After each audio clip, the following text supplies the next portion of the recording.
Welcome to Davis Field on the campus of Central Methodist University. This is Charlie Brown along with Greg Hession today.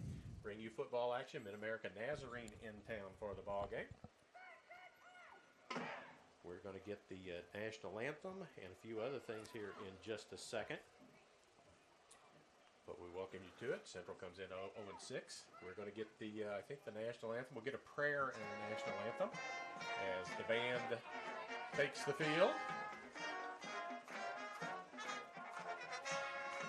Central 0-6 on the season. MidAmerica 4-2 on the year.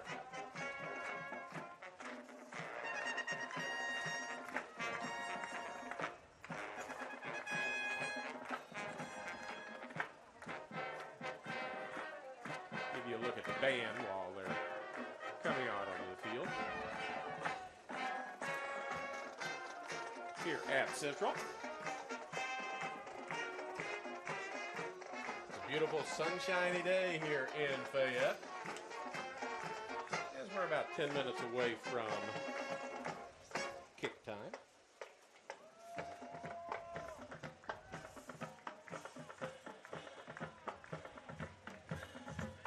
Turn the band up a little bit so you can hear them a little bit better. Then we'll turn it up so that you can hear Gary Linhart when he comes on with what all he's going to do.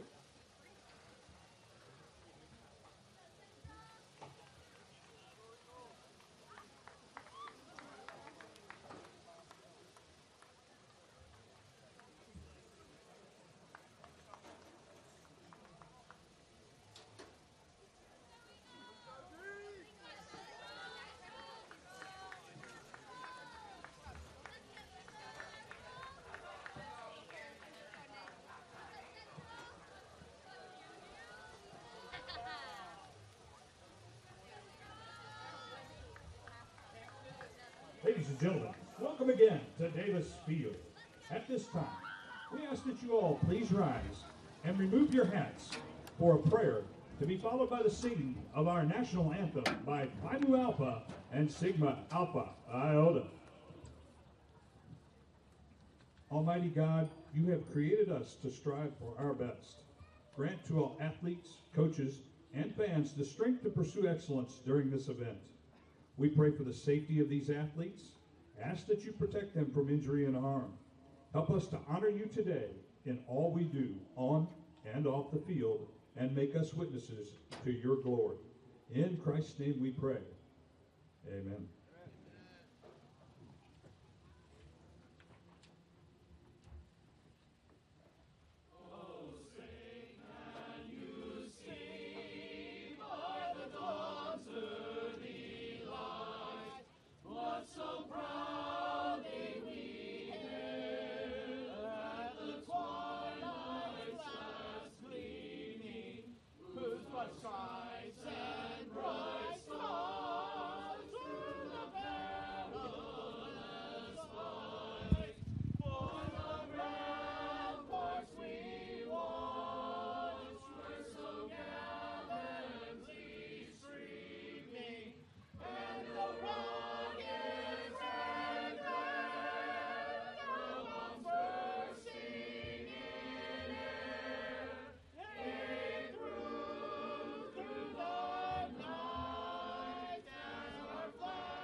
Sigma Alpha Iota and Pi Mu Alpha.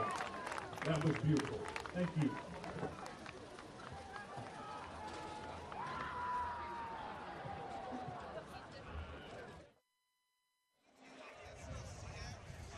All right, so the national anthem is over.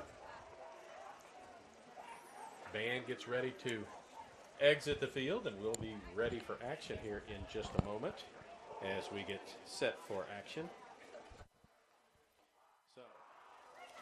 Yeah, we lost the sound for just a second, but I'll get that fixed. Again, this is Charlie Brown, and I bring Greg Hession into the conversation with us as he has been gracious enough to come and help out with the broadcast today as we are highlighting what Jeff Sherman, the athletic director here, calls Legends of Central. So, sir, now you have another title. Well, thank you, Charlie. And it's a great honor for me to be here. And what a beautiful fall afternoon here in Fayette. And it's always good to come back to Fayette for both my wife and I. And we have just so many fond memories here, not only from Central, but we lived in Fayette for several years and worked in the public schools here. So we see not only friends and former teammates that we spend a lot of time with here at Central Methodist, but also see people that we spent time with here in town as well. So you and your wife are both graduates, correct? We are, yes. And you know, of all the neat things about Central, that's of course the neatest for me. And my wife and I we met here, and we've been married for 33 years now, and it's been fantastic. And you know, Central was where it all started for us, for sure. So. And you were here, and you were an All-American place kicker here, correct? I was. We talked about it earlier, and I said the standards were lower then. So I don't believe that for one second. I remember seeing you kick, and we had some people in here, Steve Luchin and Eric Trells and Brad Hunter, and even though they were all different time frames, they came back to games, and the comment was, if Central could get across the 50, we had a chance of scoring because Hession was going to kick it. Well, you know, I had a super nice career here, and you know, it met so many people, and you know, some of those guys I ran into earlier today down on the square. We went to the parade and just took in all the festivities of homecoming, and you know, saw some of those teammates, and you know, it's always fun just to get back up this way. Here come Eagles!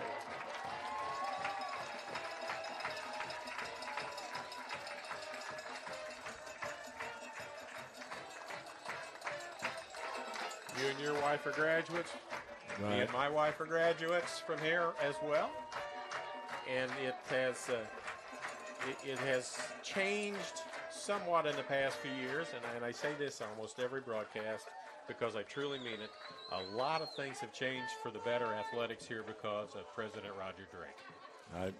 I would agree, and you know, that's something that I've really noticed as somebody from, you know, now outside of the area. We live down in Southwest Missouri, and you know, so most of the things that we hear about Central come through either social media or you know, something that way, and you know, it just seems like it's always one of the teams in the national rankings in this sport, or national rankings in this sport, and it's not just one team, it's several teams, and that's something that certainly is different from the time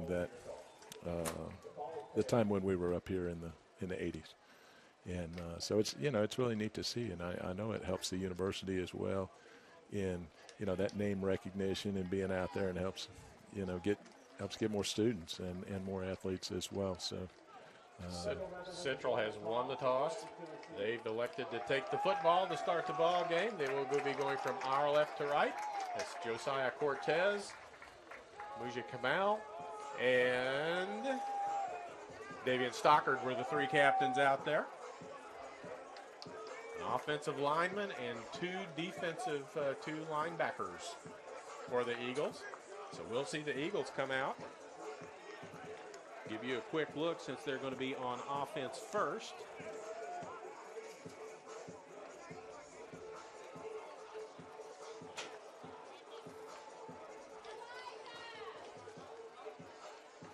Run that up on the screen real quick.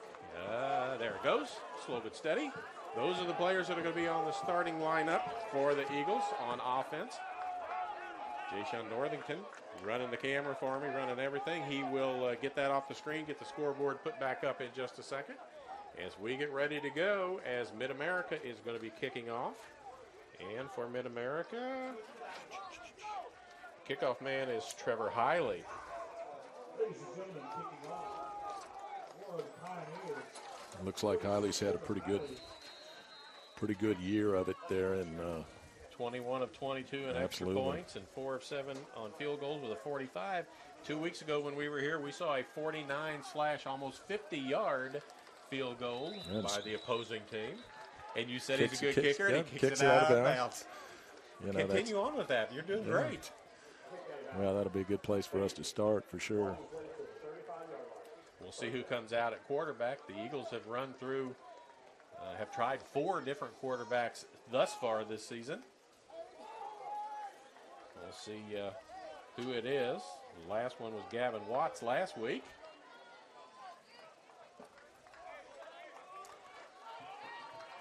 And it looks like it's Matt Luna, 18. Yep. The Eagles come out.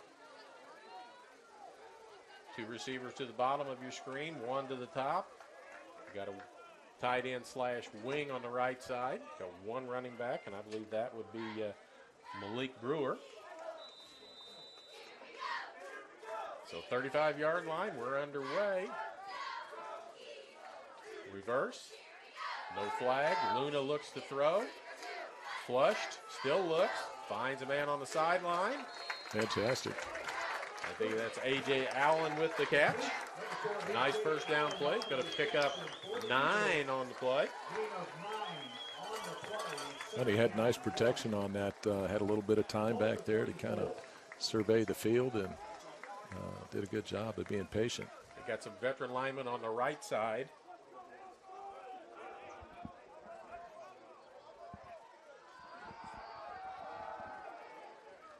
Running play up the middle, only needs a yard, going to be close as the pile gets bigger and bigger. It's like they're signaling for a first down. Nice. And that's good.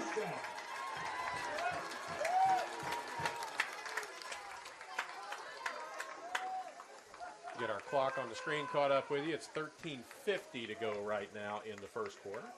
2 plays and a first down. Nice start for the Eagles. They only had 2 first downs last week, going into the last 2 minutes of the ball game. So an early first down, build a little confidence. Motion, back to throw again. Outside, low and incomplete. Yep.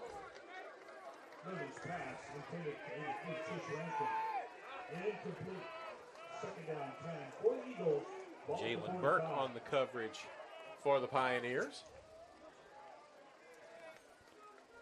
Looked like the pass out there to Rankin, and just a little bit tough for him to get to. And although it looks like they're kind of getting into a nice little bit of a rhythm here early in terms of him allowing having a little bit of time back there to throw the ball. He is a little bit more mobile. He's only completing 37.8% of his passes, and the running game continues to have a problem. The Eagles only average 1.6 yards per rush. So it's not been particularly effective all year, and it's not particularly effective in that case. Yeah, it looks like there wasn't much of a push up front to begin with, and looked like Brewer couldn't quite get it going. So it's 3rd down and 9 after the 1-yard gain. Back split out. 3 to the bottom, 2 to the top. Empty backfield. Luna throws. Caught. Let's see where they mark it. Forward progress on it. A.J. Allen again. Wow. Like they could have had a little better spot maybe on that one, but. And it's going to be 4th down and 1. He caught it. 4th down. Plainly looked like it was better than that. Yeah, he looked like he was well past the 45, but 12:15 to go here in the first period. They're going to go for it on fourth down. This is risky. And a flag or a whistle will stop the play. Get up 3 yards. That's a bad spot. Terrible. That was horrible. Foul. The officiating crew was in substitution mechanic. Fourth down. Well, thank you for that. The officiating crew was in some substitution something or other. I guess we had a. They weren't ready to go yet. You know Larry? I do. Former Absolutely. player, Coach Larry Anderson. Absolutely. Still here working at the college. Coach was so good to me and really helped make my whole experience here at Central Methodist happen, and it's always good to see him. Luna sends a man in motion. He's going to roll. Throws outside. Caught, but going to fall down and not get the first down. Wow.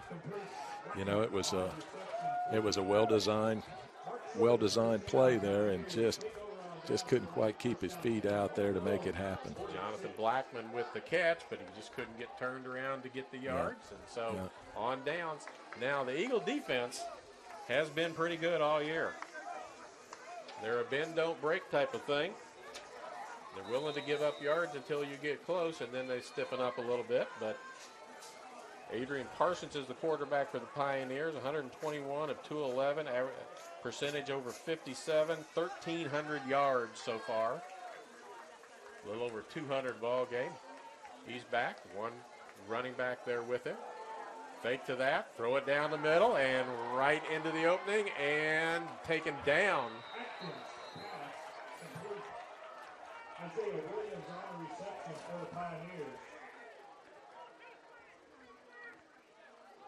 Isaiah Williams got 21 catches coming in for 290 yards, and he goes from the 49-yard line down inside the 10. So quickly, Parsons has his group, or Blake Atkins, I'm sorry, has his group in position in the red zone inside the 10 to the corner, thrown no good, incomplete. Had some nice pressure that time. LaMarcus Washington in there getting his hands up. They had 2 or 3 guys that had some good penetration, and they could get that throw off early. So it's an incomplete pass, make it second down and goal. We had Adrian Parsons listed as the starting quarterback, but it is not him. It is Blake Atkins. Knocked down at the goal line. Fantastic. Intended for Caden Brown. Collins with the breakup. Now it's third down and goal. Can the defense hold for a field goal attempt?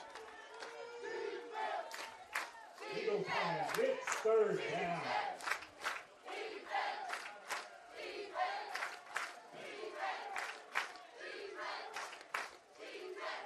Motion. Across the middle. Tip. Nice. And it's incomplete. Well, they really brought some pressure. It looked like Washington in there again. Marcus Washington. What I say, the defensive line for Central is not big. They don't get down in a 3-point, 4-point stance very often. They stand, and you have to figure out which one, who's rushing and who's not. So Trevor Hiley with an attempt. He is has a 45-yarder for his long of the year. This will be a 24-yarder. Penalty flag down. The kick is good, but flag on the play. Came from the far side. Offside against the defense. They will decline that, I suspect, since they're running off the field, and the field goal will be Take good. the points. Take the point. So with 10:46 to go, it's 3-0 MidAmerica. The big play, the big pass play along. Well, and to end up with just the field goal on that is kind of a victory in itself after you give up the first. I say. Their defense, they're giving up the Central's defense. Where's it at? I think I got my numbers here somewhere. They're giving up 23 points a game. But if you take out the first game of the year where they gave up 51, Right. now they're giving up 14, 15 points a ball game. So they're doing their part. It's just the offense that can't get on track. Yeah, they did a nice job on that series after giving up the big play, and then to get down there and, only get down 3 here early as opposed to the early touchdown.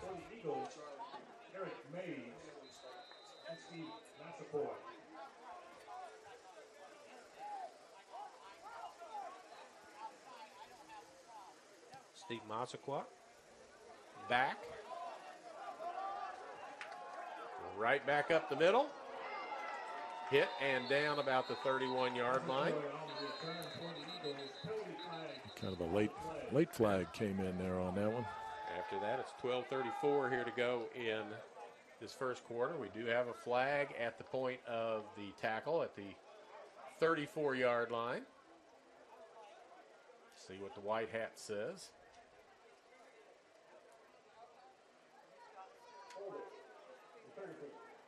Holding on the offense on the kick return team, so that'll take them back 15 yards from the 34 back to about the 19. Nope, they're going to say it from the 32. They keep talking about it. Pretty soon we'll be in the end zone.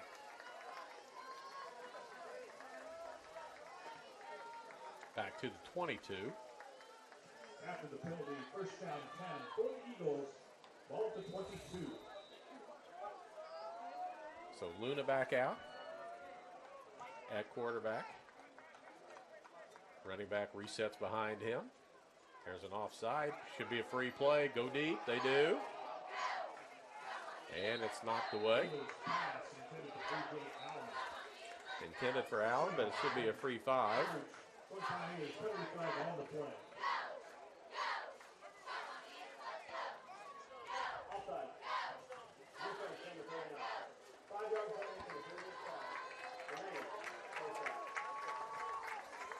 So that's what it is. So it'll be 1st and 5.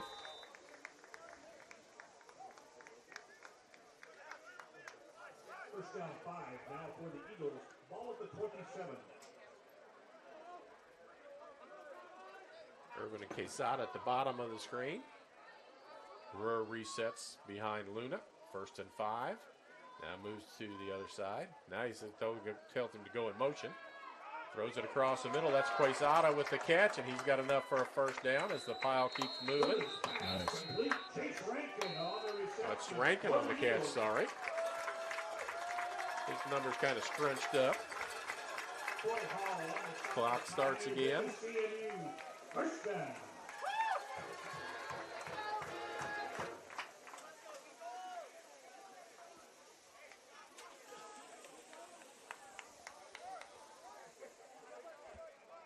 Cooper Tillman checks into the ball game, as does Keon Bass at tight end.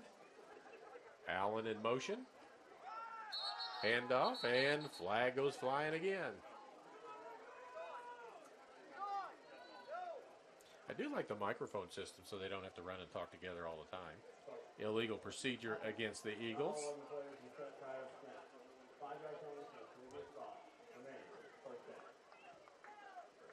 9:56 to go, 3-0 in favor of MidAmerica. After the penalty, first down 15 for the Eagles. Ball to Eagle, 32. So 1st and 15.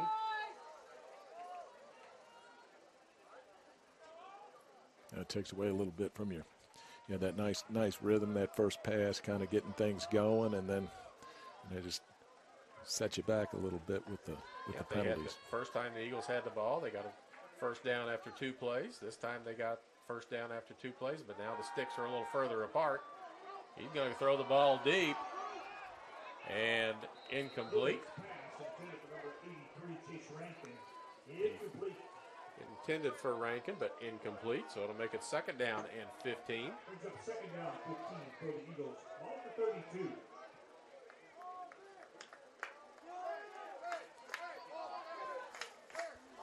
Well, this is a little different, Greg, than what we've seen. They're stretching the field today. They are That's not stretching it. something that they're used to doing very much, and the defense loads 9 guys up within 3 or 4 yards of the ball, so they're making them back up at least a little bit today. Second 15. Flushed. Gets out of there somehow. Just throws it across the middle, and it's incomplete. You know, he's been able to, you know, buy himself a little bit of extra time there, but I'd say in general the offensive line has done a pretty good job of protecting here early on. He seems to have some time to scan the field a little bit, and, you know, I think, as you said, that stretching it out and throwing those deep balls out there kind of stretches that defense a little bit as well. So third down and 15.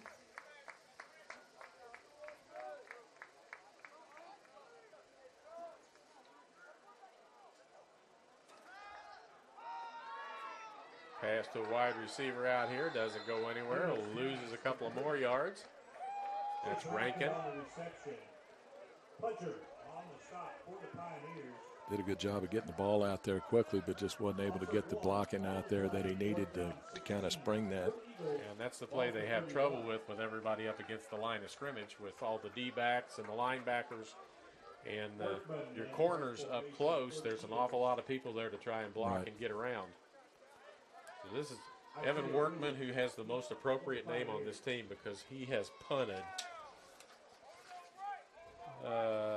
49 times so far this season.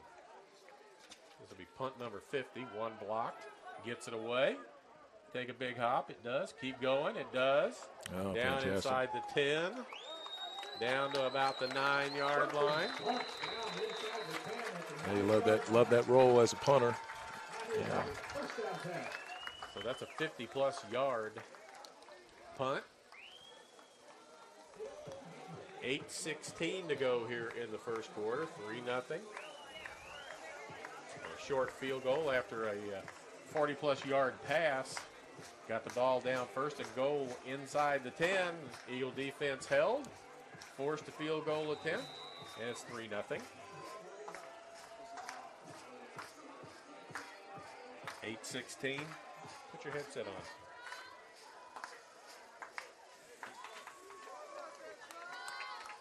And once again, as we had a little break in the action, it's man, what a day today.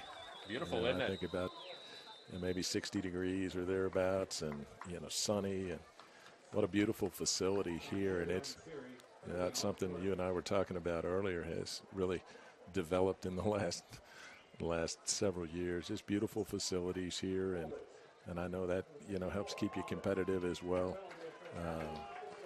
But it's changed quite a bit. So the first down play has a penalty, going to back MidAmerica up a few yards. Walk them back inside their own 5, half the distance to the goal, just inside the 5. So it'll be first down at about 14. Oh, make it 15. They were right at the 10. Atkins hands. And now the pile will push one way or the other.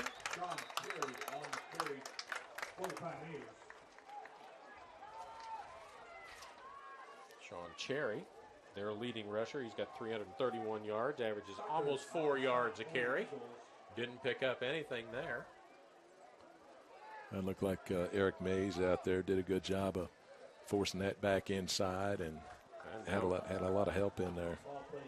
Now they're going to put it down at the 11, so it's a gain of 4, so it's second down and 11. Atkins, inside handoff. Met and taken down. That's Davion Stockard. Stockard is the leading tackler for the Eagles. He's got 59 tackles. The next closest person to him is Lontus McClinton at 47, so almost 10 tackles a ball game. Third down and about 7. Atkins back, out in the flat, tipped and knocked down.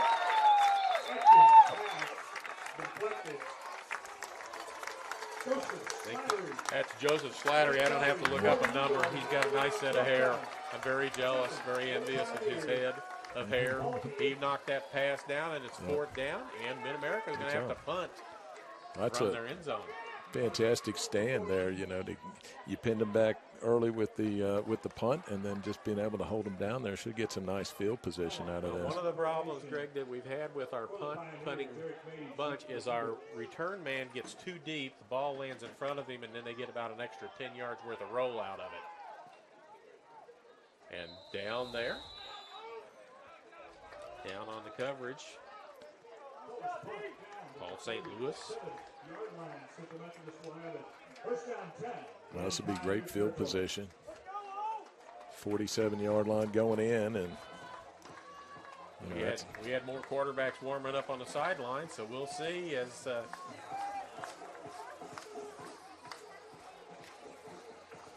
this is going to be Watts at quarterback now. Okay. He quarterback last week. Gavin Watts, 10 of 27 last week. He's now in at quarterback. Motion. Handoff. Hunter Hogue breaks one tackle, picks up a couple, knocked out of bounds.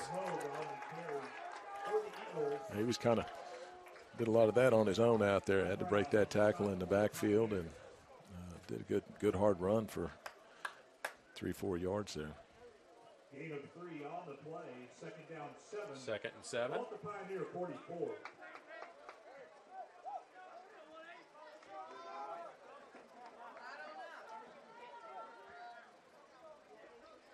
Gavin Watts, a sophomore from Springfield, Missouri, your stomping grounds.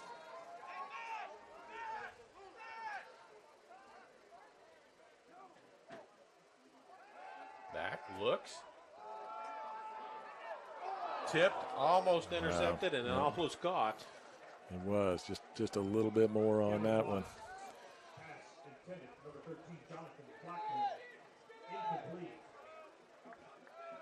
Intended for Blackman, knocked down by Anthony Sow. Knocks it down, and it's third down and 7. 7 for the Eagles, ball to 44. 5:46 left here in the first quarter.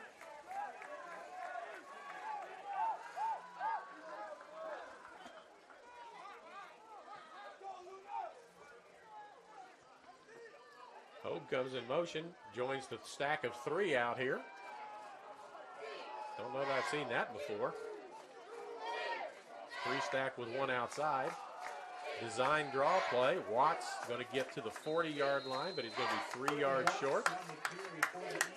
And kind of a tough spot there at the 40-yard line. Got about 3 yards to go, and well, they went for it a while ago, but that was 4th and 1. right. And they didn't make it. This is 4th and 3. You know.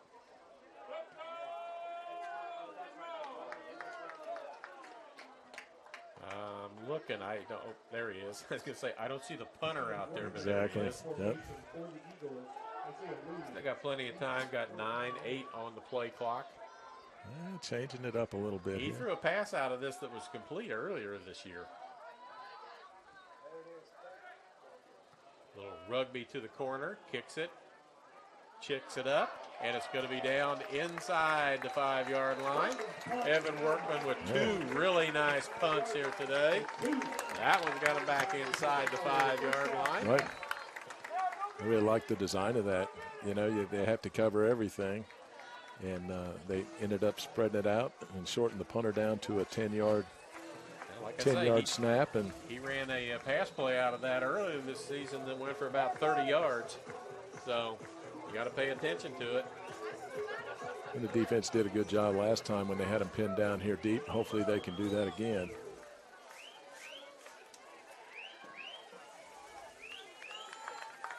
Caleb Bryant the back by Atkins this time. He's going to get it coming around the corner. Met, stopped, and driven backwards. Lots of extracurricular activity there. Looked like Mays out there. Davian Stockard is involved in almost every play. 2 on the play. Second down 8. Greg, when I did games last year, it was so easy to find some of the players because you had Will Miles, who was 6'8" out on the field. You could tell where he was. Running play. Stockard's filling that gap again and stops him about the 7-yard line. Clock continues to run. Homecoming here today at Central. Big crowd. Parade downtown earlier this morning. Right. All kinds of things going on. The tailgate area off to our parking lot off to the right's full. 3rd down and 5. Almost 6. Eagles would like to hold and get another punt from back there. Out pattern, no good, incomplete. Nice. That was intended for St. Louis. That's another great series for the defense out there. It's not been the defense that's been the issue for them this year. It's been other things beside that. Well, hopefully some of that momentum they can use and get over on the other side of the ball. This field position certainly is going to help as well. We'll see where he goes. Return man standing at the 45. Ball's going to bounce about the 35. And he gets too close to it and then gets away from it. And it goes, instead of being caught at the 35-yard line, it rolls 18 yards to the other side of midfield. That's been an issue all year long. Just being a little bit too deep on the punt coverage. Ball lands in front, can't come up, make a fair catch. Right. And 18 yards further down the field, a little further to go. Long talk on the sideline about that. That's Eric Mays, I believe, that was back there this time. That's not normal for him. Well, it looked like on that punt, I believe it was Drake Dudley out there from Hannibal. He got awful close on it. We'll have to kind of keep an eye on that as the game goes on, maybe get an opportunity there on a block punt. Watts back in at quarterback, hard count. Now looks to the sideline to see what's going on over there.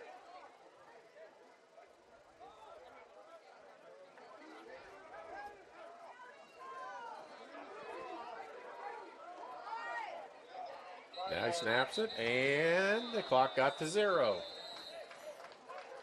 So delay of game makes it 1st and 15.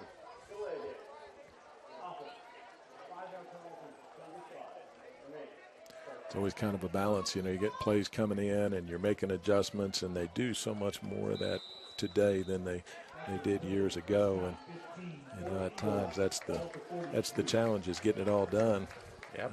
In You have a that play window call, of time. Then Yep. you got to look at the sideline, and then you got to get the play to everybody that needs to have the play.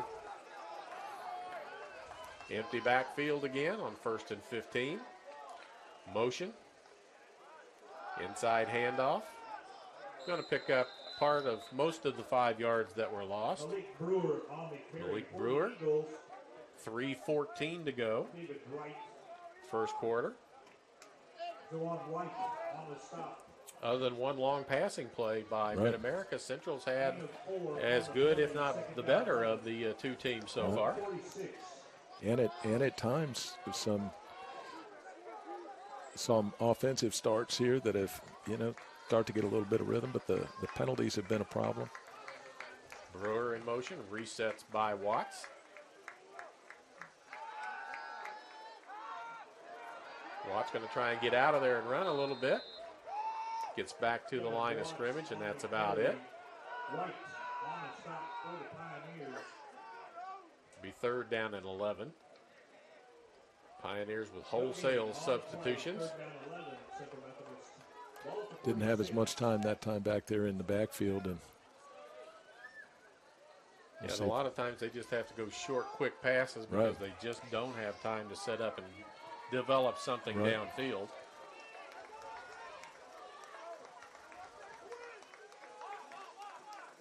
Watts, 3rd and 11. Looks outside. Hits Brewer outside, makes it to midfield, body slam. Watts pass complete. Malik Brewer on the reception. Taken down by Anthony Sow. Sow on the stop. And it'll be 4th down, and Evan Workman back. Will come back out on the field. They went on 4th and 1. They thought about going 4th and 3. I don't think they're going to go 4th and 7. Right. But, you know, the last two series, they've had good luck of pinning them down there, and defense has done a good job. And yeah, Central's winning the field position effort right now. Another good punt from Workman. Get them back inside the 20 again. Get them back inside the 10.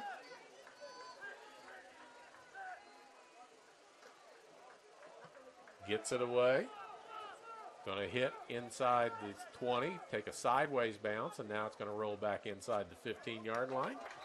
And a good job by Workman again to punt it inside the 20-yard line. That's his third inside the 20 punt so far here in the game.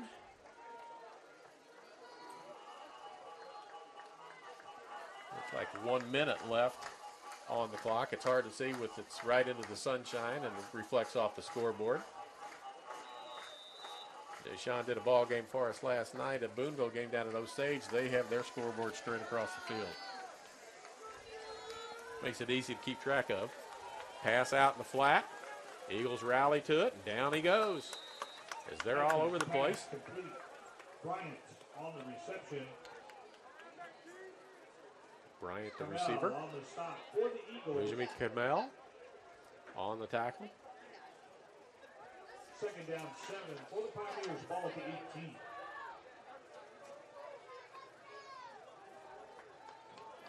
Kamel with 35 tackles coming into this. There's another tackle out on the court. That's Mays and Stockard. Eric Mays, Damian Stockard on the stop for the Eagles. Gain of 4. Robert Mean, the tight end, catches that. It'll be third down and a long one. 3 seconds left. They're going to let the quarter run out. We'll be at the end of the first quarter. Now, as MidAmerica stood there as if they were going to snap it with very little time left, but they don't. So we're at the end of the first quarter. It's 3-0 in favor of MidAmerica. Central playing much better today than they have played earlier in the season. Much more spirited game. Eric Trells was in here 2 weeks ago to do the guest announcing with me. He won an auction item, which was be a coach for a day. So he's on the sideline as a coach today. All right. And he was charged with coming up with an inspirational pregame speech. So I'm going to give Eric some props because they have played better. So, Eric, you did a fine job wherever you are.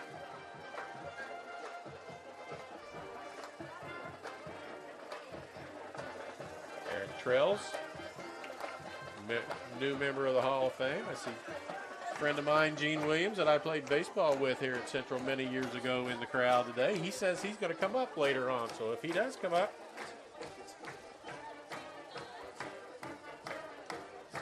grab him a headset and let him talk a little bit. He's from down in southeast Missouri somewhere, originally from the Kansas City area. MidAmerica will come back out, going left to right now to start this second quarter. Atkins still at quarterback. He was only 18 of 28. He had only thrown a few passes this year, so either he was hurt and couldn't play, or Parsons is hurt and can't play right now. Up the middle. Kamel grabs an ankle. Down they go, but it was 3rd and 1.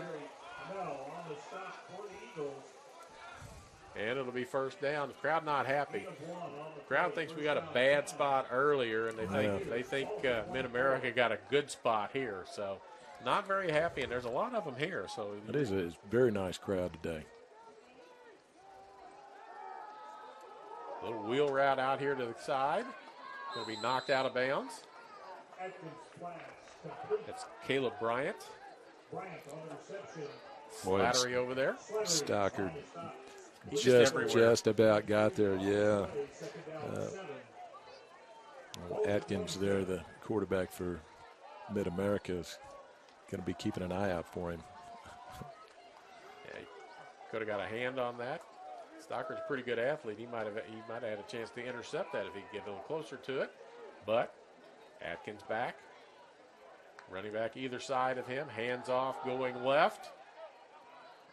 Tripped up and taken down. Great play.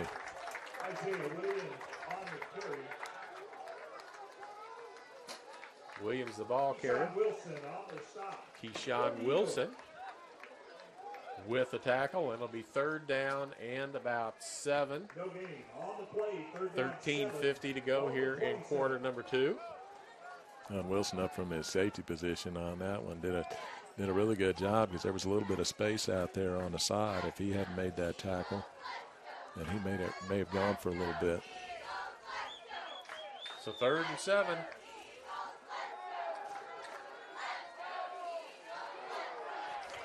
Completed.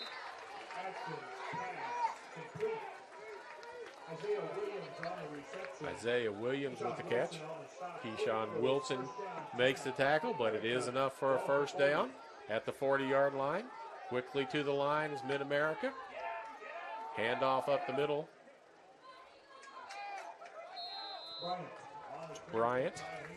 A little momentum now for Mid-Am. Got a little momentum on a little drive here. And they're going up tempo, back to the line. Keeping the defenders on the field, not allowing for any substitutions to be made. Gain of 3, 2nd and 7. Outside and almost picked off out there.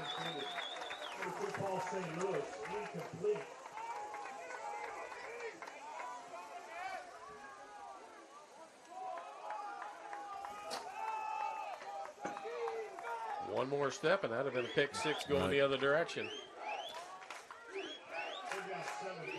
3rd and 7.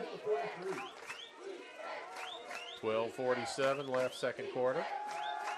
Atkins looks, dumps it, and there'll be a pass interference penalty as Stockard got him turned around. Well, he didn't get him turned around. He turned the receiver around while the ball was in the air. Oh, they're going to call it holding beforehand. So, regardless, it's still a first down.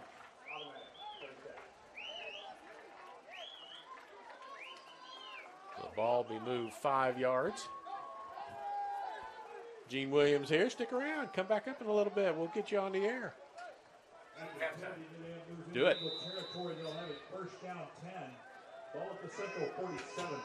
So at the 47-yard line in Central territory now. Atkins hands it. Some room around the corner.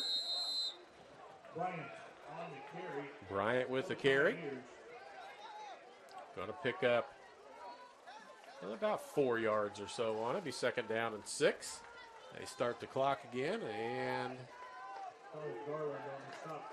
12:27 to go. 2nd and 6. Atkins hands it up the middle. This is a fullback with the ball. Going to get just a few yards on it. Sean Cherry with the carry. And Stockard again in on the tackle, one of many. Gain of about, well, no gain on the play. It's 3rd down and 6. 11:55 to go. And we have a timeout called by Central. Well, I think a smart timeout there. You know, they've been going with that pace out there, and defense maybe getting a little bit tired. And that's a pretty critical play here with, 3rd and 5 or 6, and they've had kind of a little sustained drive here. I hadn't seen Cherry set.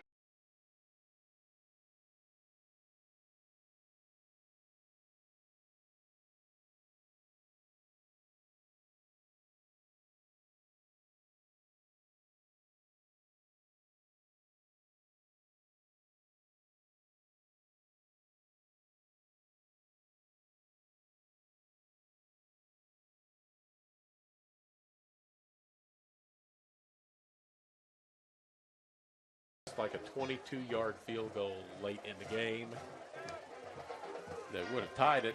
We may have played for quite a while longer. I believe that was Clark. We may have played for a while before somebody scored again because it wasn't an offensive juggernaut on the Gotcha. side. Yep. Atkins, motion, jet sweep. Coming around the corner, he's going to get to the first down marker and be knocked out, but we got a flag behind the play. Luckily, maybe a holdout on the edge out there, really opened that up. All of a sudden, there was a lot of space out there. And it's Isaiah Williams on the cover, on the carry, and it's going to come back, it appears. Delontis McClinton checks back in for the Eagles. There is no foul for holding. The runner was past the hole before it occurred. Oh, well, that's nice. Wow. The runner was past the hold, so the hold doesn't count. It was a hold, correct, because you just said it was a hold. But holding behind the play after it's gone past you doesn't count. Okay. 11:30 to go here in the second quarter. 1st and 10 inside. Now we're going to have Coach Callaway wants an explanation. He wants an explanation as to why, if it's a hold, it isn't a hold. And he's not going to take no for an answer. He wants a full-fledged explanation as to why a hold is not a hold. Timeout. Central's taking a timeout. This is like a trip to the mound by the coach in baseball that wants to argue with the home plate umpire about balls and strikes. That's all this is that they're not even going. He's not even going to turn around and talk to his kids. He's going to argue. You said it was the hold happened behind the play, so it's not a hold. Well, that's a tough call over there too, because you're right in front of the mid-am. You know, that official over there, right in front of their sideline. So you're hearing it from them, and then you know, of course.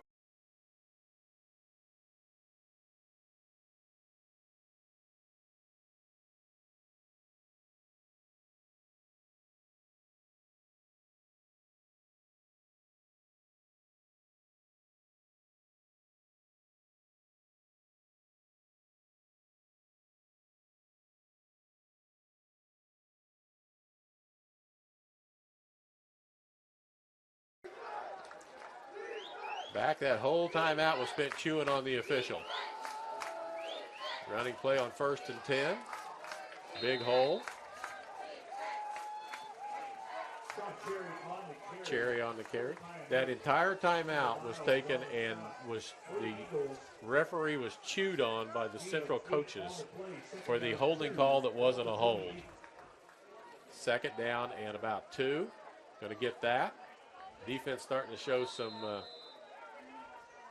tiredness. That's been a long drive, yep. And they're getting Cherry going there. It looks like number 9 for mid-am, and he's averaging about 4 yards a carry here on the season, and looks like he's doing that now. 10:45 to go. Looking to see, they don't have his size, but I bet I can find it somewhere. Cherry. He's solid looking running back. Back to pass across the middle. Knocked up in the air and deflected, incomplete. Paul St. Louis, the intended. Cherry is listed as a redshirt freshman, 5'10", 210. 210 pounds. Yep. He looks every bit of that. He's got some quickness and behind that big offensive line, and it is a big offensive line. 2nd and 10. Motion, looks down the field. Guns it right past the official. Caught. Oh, they call it incomplete now. We were talking earlier there that Charlie, their offensive line, 300 plus, pretty near all the way across, and yeah, starting to weigh on that defensive line a little bit here. 325, 305, 300, a svelte 290 and 305. Yep. 3rd down and 10. Cherry runs 53 yards from one side of the field to the other. Guns it over the middle, too high, tipped in the air. Flag down here at the bottom of the screen. Maybe they won't call holding down here since the play didn't happen down there. But it's a hold against the defense, away from the ball. And it'll be 1st down. It's an automatic 1st down, and the crowd doesn't like that too much.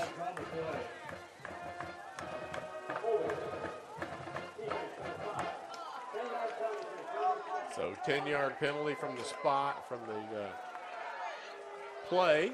So that's at the 22-23. So this is going to be down around the 12-yard line when all's said and done.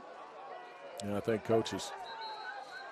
Yep, and there goes. Yeah, we're going to get an unsportsmanlike conduct on the bench because he's out on the field talking to the official, and the official keeps telling him to get back, and now he's got one against him.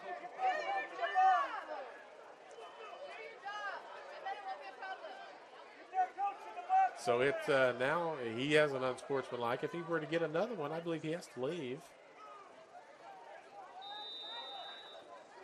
but I don't think that will stop him from expressing his opinion about this. So it's still at the 12, so they didn't mark off any for the unsportsmanlike. Cherry dragging players down inside the 2. It'll be first and goal from there.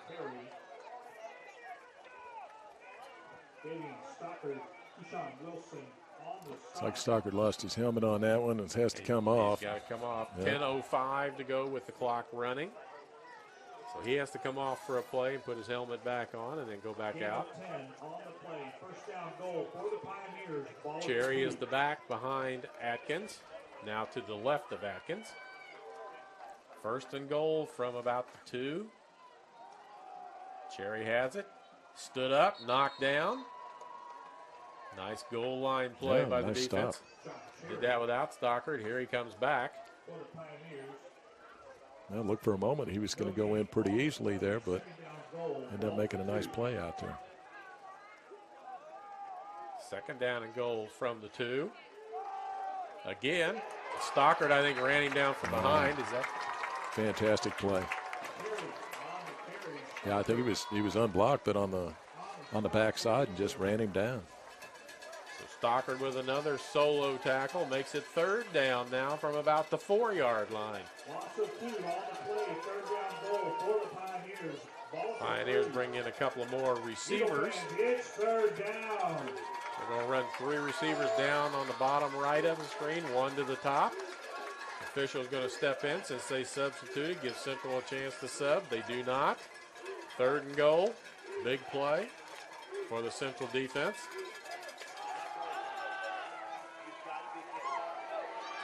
Throws it. Almost picked off. Almost a sack. Almost a pick. But it'll bring up fourth down, and the crowd applauds that effort. Yeah, that was a great stand.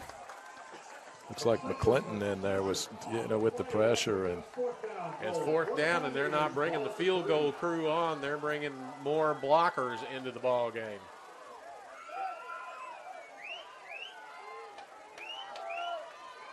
So it's fourth and goal. Motion. Out in the end zone, all alone for the touchdown. Atkins pass complete. Brent Cox with a reception, touchdown, Pioneers. Cox with the touchdown catch. It's 4 yards. They must have seen something that they knew they could take advantage of on that particular play, because he was out there on his own. I think he was on at the end of the line and just snuck out there after faking a block and was all alone. Hiley in for the extra point. Ball's down. Kick on the way. Good, and that makes it 10-0 in favor of MidAmerica. Nice sustained drive by MidAmerica, taking it down the field. Let's see if I can figure out what the time on the clock is. I think it's 8:19. If that's the case, MidAmerica had the ball before the end of the quarter, so they had it for that whole time. So that's 6 minutes and 40 seconds of this quarter, plus the last minute or two of the first quarter. And so that's about an 8-minute drive, culminating in a fourth down, 4-yard touchdown pass. And they got to where they were relying on that big line down there, and the running back Cherry get going there a little bit on that particular deal. But I've been impressed with the defense out there. They've done a good job, and really keeping Central here in the game at 10-0. Mays and Massaquoi back for the Eagles to kick off, to return this kick. Coach Galloway's still walking the sidelines, chewing with the officials. Well, we have gotten some tough breaks, it seems, today, and I know when you're trying to get every advantage that you can, and those have hurt. Mays on the return, gets out to about the 16, and that's it. Looking around, no flag that I can see anywhere, so that's where Central will start. And let's see which quarterback comes out for this series of plays. We have seen Luna. Right, Watts. And Watts. so far.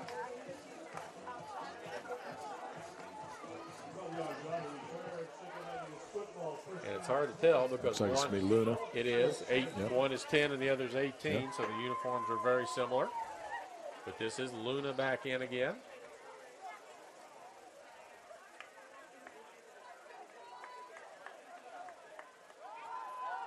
Handoff. Hard fight for yards there. That's Garrett Roman, Jaron Broman. local boy here from Absolutely. Fayette. Absolutely. Mentioned it on the broadcast whenever he does something. He was in the top 5 nationally in high school yards rushing last year with 2,901 total yards. His initial rush here today was probably the longest one we've seen on a running play for Central. And About 5 yards right off the bat. Yeah, his long on the year is 9. So it's been a struggle. Luna guns it out here, but incomplete. Not on the same page as his receiver. Luna's pass intended for number 13, Jonathan Blackman, incomplete. Intended for They're down 5. Jonathan Blackman. Now it's third down. You got to get a first down or two and give your defense a chance to Give 'em a little break. recuperate. Yeah, recoup and get some instruction before you put them right back out there again. And no time is coming off the clock. One run, one incomplete pass. Empty backfield. Almost got him offside. No flags go flying. Luna's going to run for it. He slides, and it looks like he's got just enough for the first down. You know, he seemed to get, when he was in earlier at the beginning of the game, and we had a couple first downs in there, and he had that, that short passing game going a little bit, and, seems to have a little bit of rhythm out there, and that certainly this first down helped.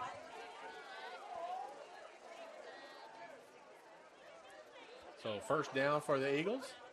Luna outside. Going to pick up a couple of yards. A plus yardage is good.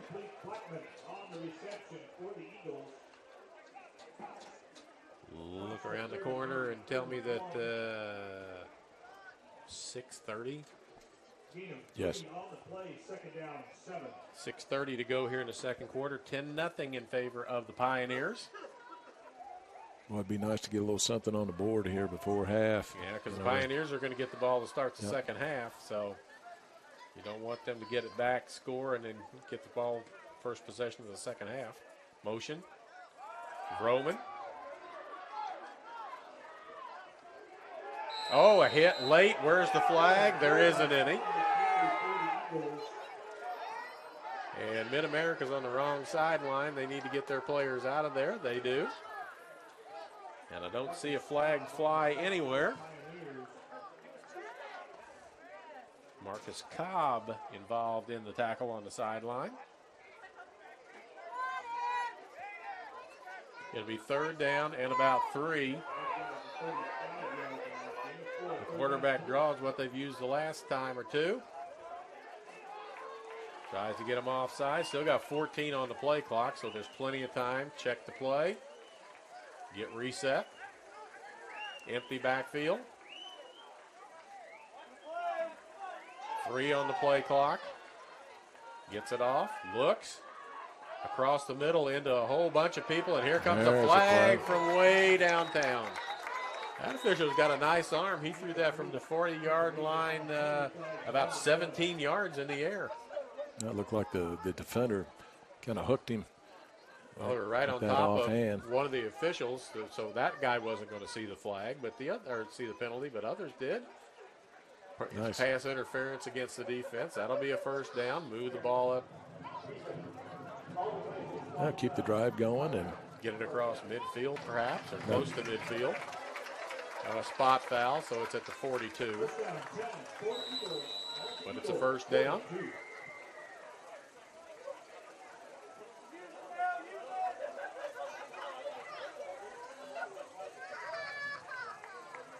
Roman in the backfield. 2 to the left of Luna. 3 to the bottom. Hands it to Roman again. Working for not much. Back to the line of scrimmage.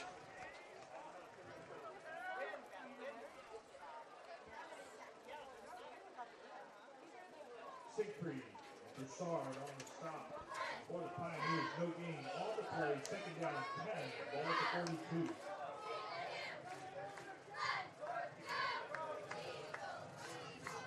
Second down 10. Roman, they like to run him out of the backfield and throw him swing pass outside.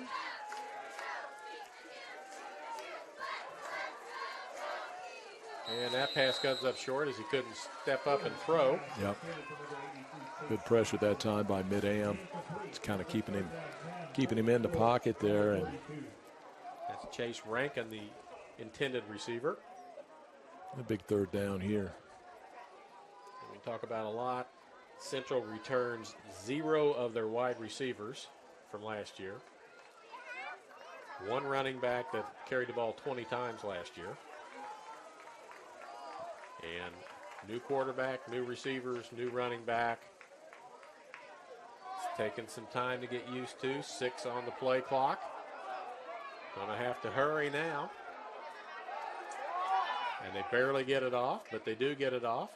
Outside throw, short to Allen, skips. Pass intended for A.J. Allen. Incomplete. Yeah, just the timing there is a little bit off between the quarterback and receiver, and looked like he was going to kind of a back shoulder type throw there. And that'll make it 4th down and 10. And I know with 4 different guys getting quarterback time, it's hard to develop a rapport with your wide receivers because you don't get to work with them as much, getting as many snaps as you need to. 10 on the line of scrimmage for the Pioneers is Workman. They drop back down. The ball is kind of a pop-up, but it's going to take a good hop and roll out of bounds around the 30-yard line. I've got a fortunate roll on there. And about a 24-yard punt. That's the first one that Workman hasn't knocked inside the 20, and from there it's going to be tough to get it inside the 20, but That's where they're headed. First down 4:23 left in the game.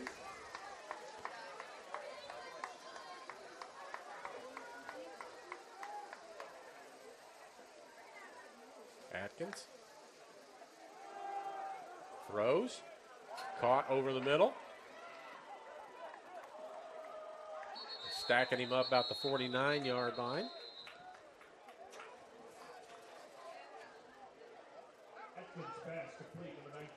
It's like Mid-Am staying with the kind of the pace type, hurry it up. There's Isaiah Williams with the catch. It's enough for a first down. Handed up the middle. Run. Knocked out of there. Central comes out with the ball. With the football. They sure did, but they're not pointing. They're going to give it to him. And they're pointing that direction. Wow.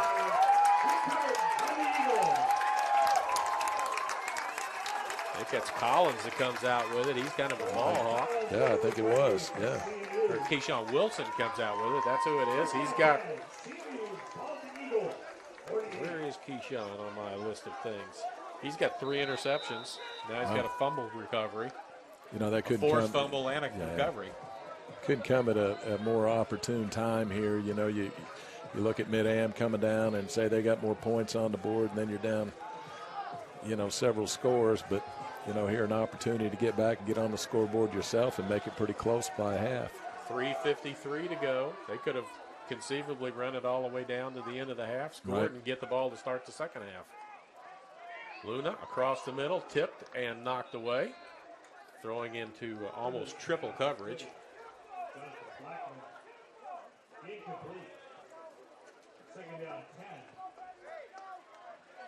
was Blackman, the intended receiver.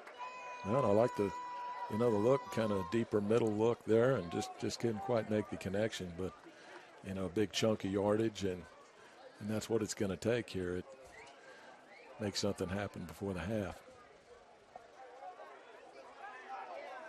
Second down 10 from the 48. Blackman in motion. Resets on the right side. Fake handoff. Luna outside. Caught. Nice move around the corner. To Rankin. to the 33. Luna did a good job of just kind of hanging in there because they're bringing some pressure on him for sure, and hung in there and really made a nice throw out there.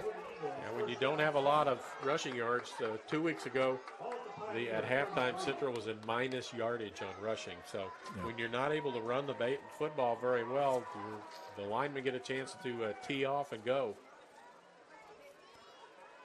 1st and 10 inside the 35. Allen in motion. Luna throws the ball deep. Bump, no flag. Incidental contact. A.J. Allen. The intended receiver. Anthony Sow on the coverage. We'll make it 2nd down and 10 from the 34.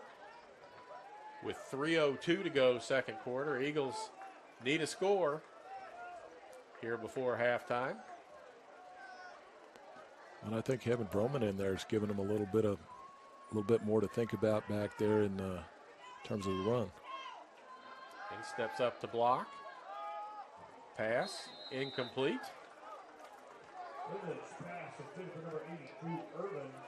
Intended for Drew Irvin. Incomplete. Now it's 3rd and 10. Not in field goal territory yet. See if he gets flushed. He likes to run once he's flushed. He looks downfield and then goes when he can, when he has to. That being Luna. Well, you're four down territory here, so if you could just get a part of it right now. Empty backfield. Looks, throws. Oh, that's got to be interference, and there comes flags. Several flags that time. A.J. Allen was being ridden.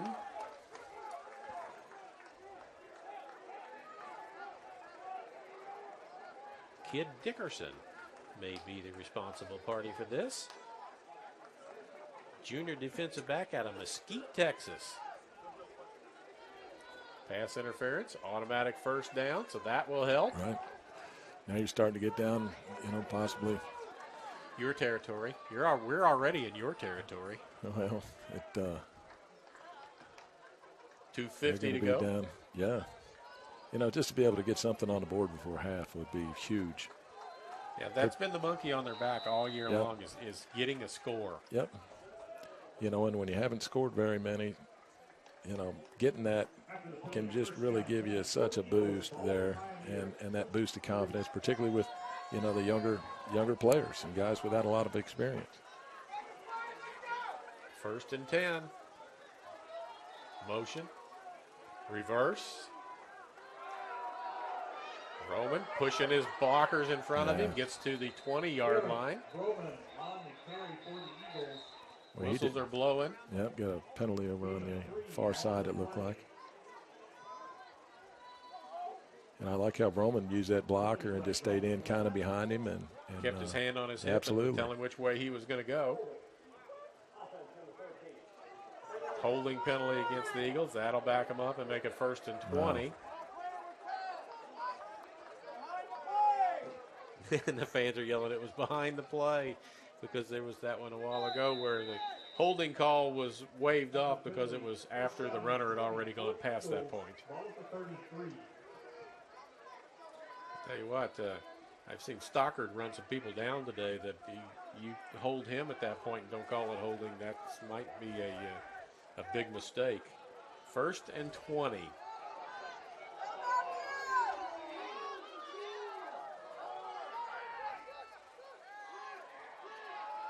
Lofts it and knocked away. Just kind of floated it up there a little bit there, made it pretty difficult to Tried to get it over the defensive players, but that's Jalen Burke who came and knocked it away. So it's 2nd down and 20.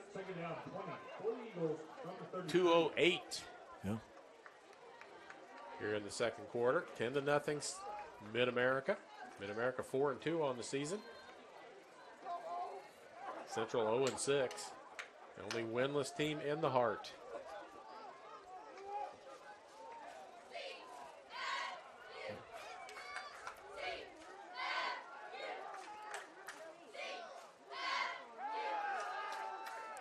Scramble, looks. Gets the pass away, and it's a pick. And they're going to go the other direction with it. Still going. And Luna's down, and we're going to get a roughing the passer maybe. Yep, I think so.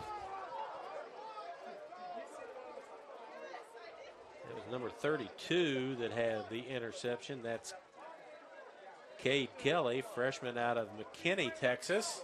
But a flag right where Luna was laying on the ground. And unless Central uses, if this is a penalty against MidAmerica, Central either going to have to use a timeout to keep Luna in the game, or he's going to have to come out for a play. Now they're trying to sort through. It's kind of interesting because the penalty probably was most certainly after he threw it. He was in the But then, grasp, so I don't know if it was somebody else must have hit him. Right. So it'll be interesting if it was if they're going to say it was before or after the ball changed possession. Well, we're down to only 3 of them talking about it now, so we'll hear from the referee here.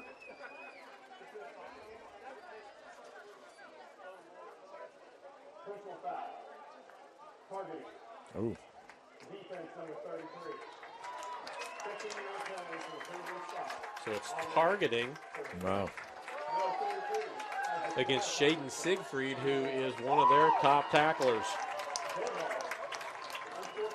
And then unsportsmanlike conduct on top of that. So we're inside the 20-yard line now.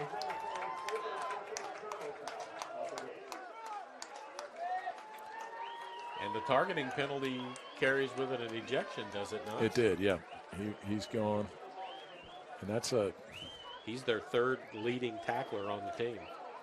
what a costly penalty for Mid-Am. Not only the roughing the passer, or the targeting rather, but then an unsportsmanlike on top of that. And you're going to be right down there inside the 10. Yeah, down at the 9 instead of having the ball about the 32-yard line on the other end of the field. Well, you know, here's your opportunity. You know, And Luna is back out there. Roman is the running back. You know, great opportunity. Just, you know, need to take advantage of it for sure.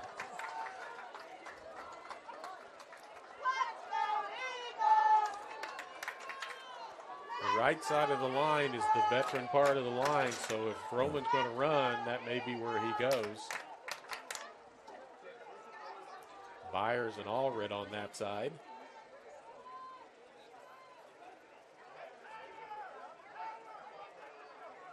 Referee talking to Luna.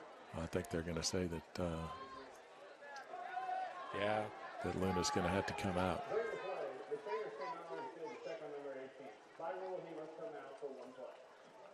So Watts straps on the chin strap, gets his instruction, and he's on his way out to the field.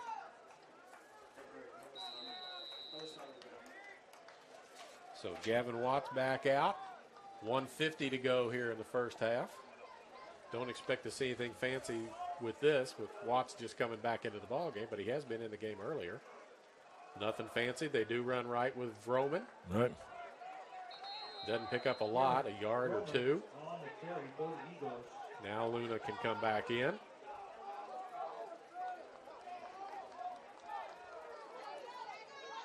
But it looks like they're going to let Watts run it from here. It's 2nd and goal.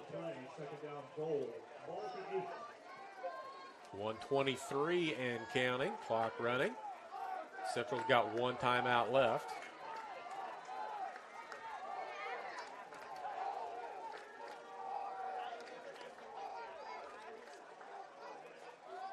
They run Roman again. Back to the line of scrimmage, and that's it.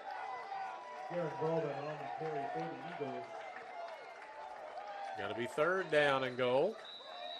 And timeout taken. Central Methodist. Still final on the pass. That by Central. That's their last timeout. We'll keep it here and talk about where we're at. It's 10-0 with 57 seconds left in the first half. Eagles threatening.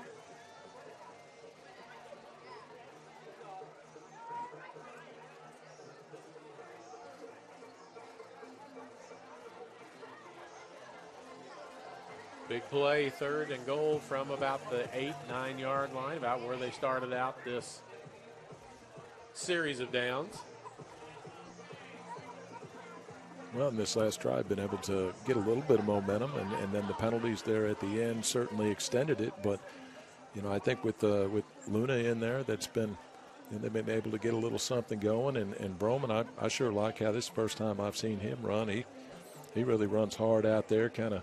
We were talking about using that blocking out there, and then, you know, he's also a guy that looks like he likes that stiff arm out there and keep those guys off of him. So, you know, he came from a small school, so there's the knock against him is he hasn't played against people like this before. But you know what?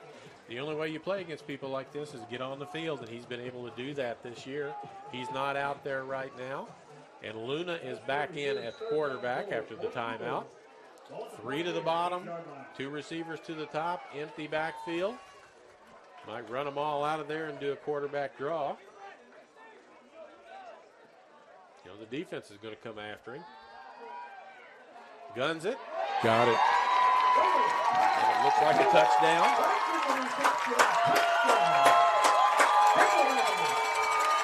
I think that's Chase Rankin, who all of a sudden has become the favored target. 9-yard touchdown route. Touchdown catch. 50 seconds to go.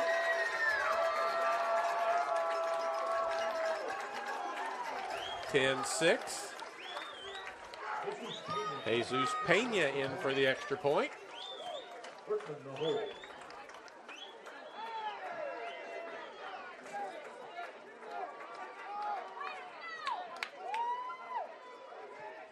Kick is on the way, and it's good. Boy, it just doesn't get bigger than that. You score right before the end of the half and get yourself back in the ballgame. Right, what a boost. And, you know, I know the touchdowns have been hard to come by, and wow. Just a great throw by Luna there, and a nice catch in there, and to take that 7 points in at halftime is huge.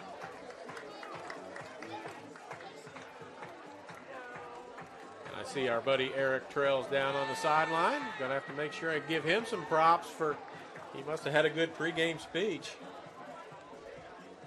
10-7.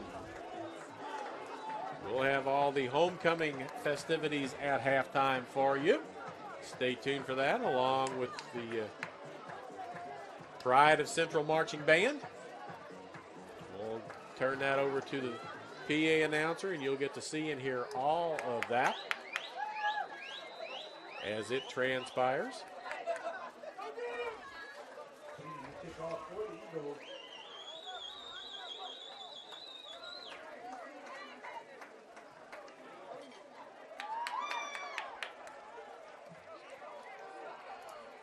Just can't have a big return. Back out close to the 40. They've got all 3 of their timeouts available.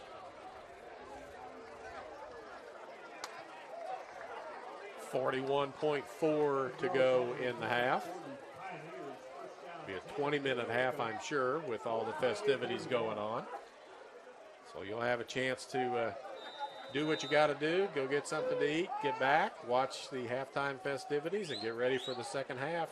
10-7. Let's see if MidAmerica wants to try a long ball of some sort or a draw play, something to see if they can pop something big to keep this going.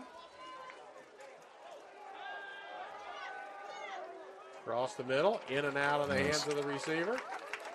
That's Williams. Incomplete. Second down 10. 36 seconds, and they're back to the line from the 41-yard line. Motion out of there. They throw it to Cherry, and he doesn't catch it, and he is stacked up and taken down by Eric Mays.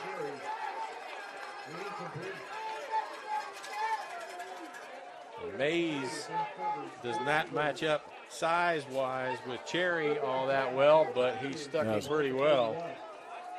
He did, and you can just kind of sense the excitement on the sidelines since the touchdown. Just a little more energy, and see if the defense can finish it out here. Yeah, Mays gives up 30 pounds to Cherry, but he didn't stop him there. And run, and Stockard's going to get called for a flag for body slamming the receiver. So that will give MidAmerica a first down. That's unfortunate.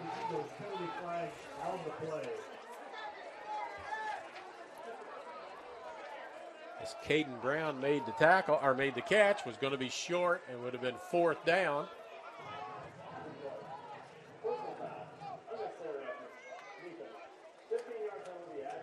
So instead of being fourth down and 5, it's going to be 1st and 10 in Central Territory. Yep. MidAmerica still got the 3 timeouts. 21 seconds on the clock.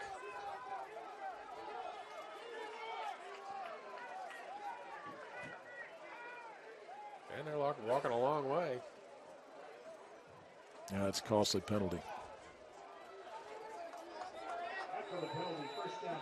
See a couple of the basketball players here. Seen down in front of me is Big Tom Sawulu from London, England, 6'8", 245, sophomore.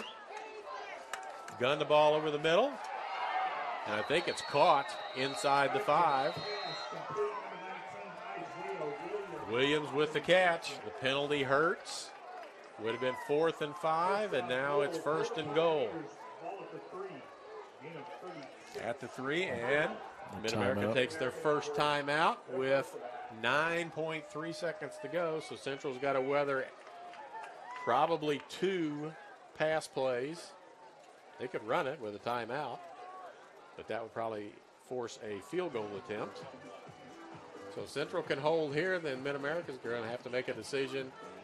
Take a chance with the 3 points, take a chance to get 6, come away with nothing. But this is what we were talking about earlier. MidAmerica gets the ball to start the second half. They score here, get the ball back, and score again. And instead of 10-7, now it's 20-7 or worse. So the defense has to buck up here and stop this play short of the goal line.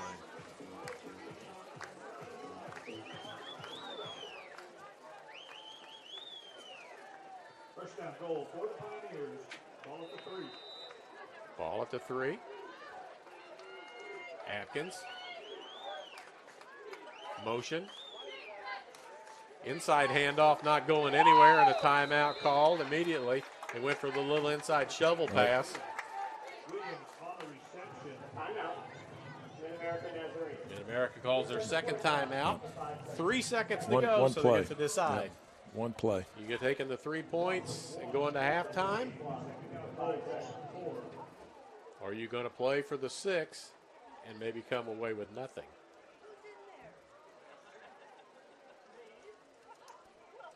Well, that's a great stop.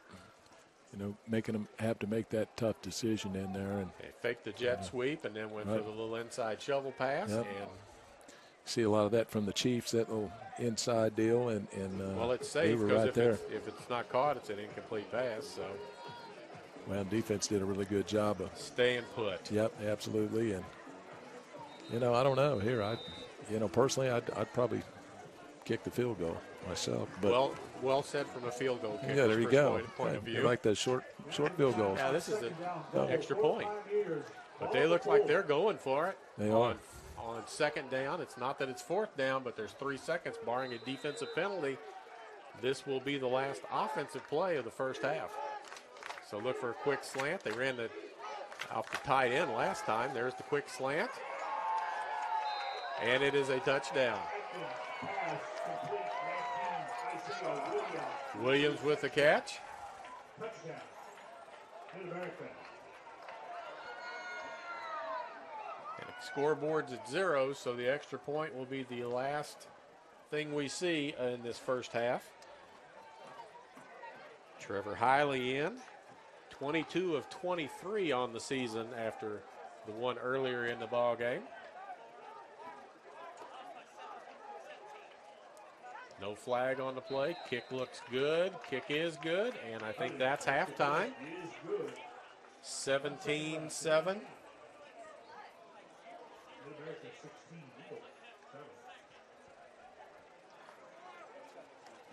Oh, there's 1.1 seconds left on the clock. So 2 second, I guess that was a 2 second play. 1.9. Wow. Because I think it was 3 seconds Yep. left on the clock. So Yep. we got time for a kickoff, and that's about it. Right. Well, we had good coverage on the slant there. It's just, the quarterback put it right where it had to be, and he had some inside leverage there. The receiver did, and good play from that end. The personal foul penalty changed that drive completely. It did. It was going to be 4th and 5, and at that point they're probably punting the ball. But then it's a long pass inside the 10-yard line. Right. A couple of plays there in the end zone. Good teams take advantage of mistakes, and that was a mistake by the Eagles. See if we get a squib. That's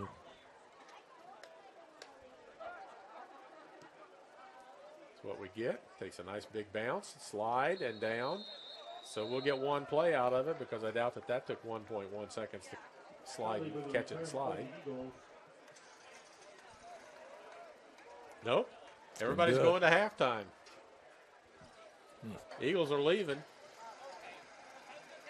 That brings us to the conclusion of our first half. So that's the end of it. 17-7 is the score in favor of MidAmerica.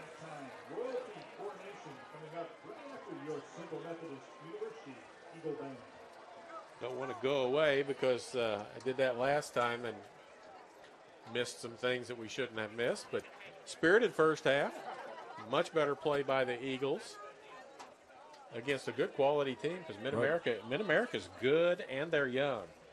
Off of their 2-deep chart. Let's see, they're 4 sophomore offensive linemen, 3 junior wide receivers, a freshman receiver, and a sophomore. So,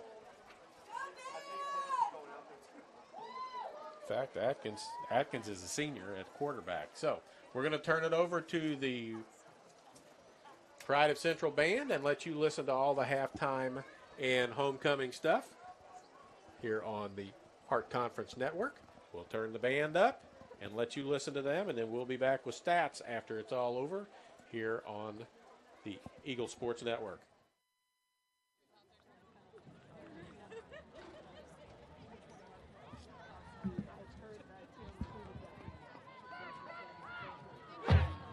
Under the field command of Senior Drum Major Maureen Hennessy, Central Methodist University is proud to present the sound of Central, the 2022 CMU Marching Eagle Band.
Ladies and gentlemen, it's time to introduce our 2022 Homecoming King and Queen candidates and the candidates for CMU's Prince and Princess.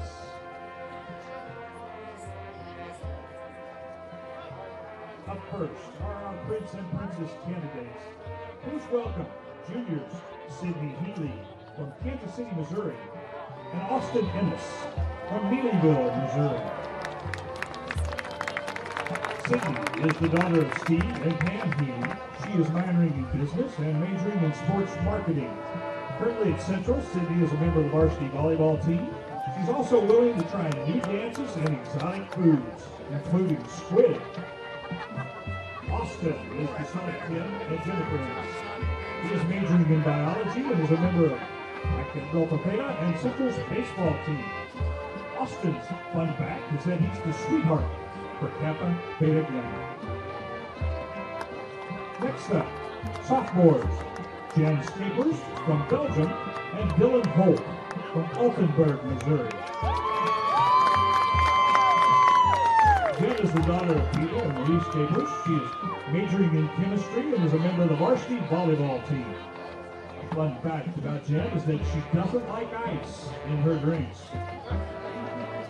Dylan is the son of Joe and Michelle Holt. He is majoring in physical education. Dylan currently is a member of the Central football team and Delta Sigma Psi.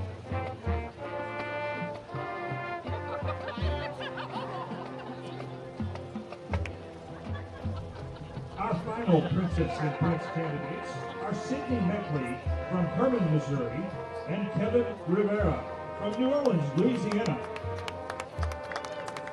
Sydney is the daughter of Cliff and Colette Meckley. She is majoring in exercise science and hopes to one day become a sports dietitian. She is a member of the varsity volleyball team, and outside of playing volleyball, most enjoys spending time with her family. Kevin is the son of Julio Rivera and Gismera Orozco. Kevin is majoring in business and is a member of the men's varsity soccer team. Kevin's fun fact is that he loves to travel and has been to 6 different countries.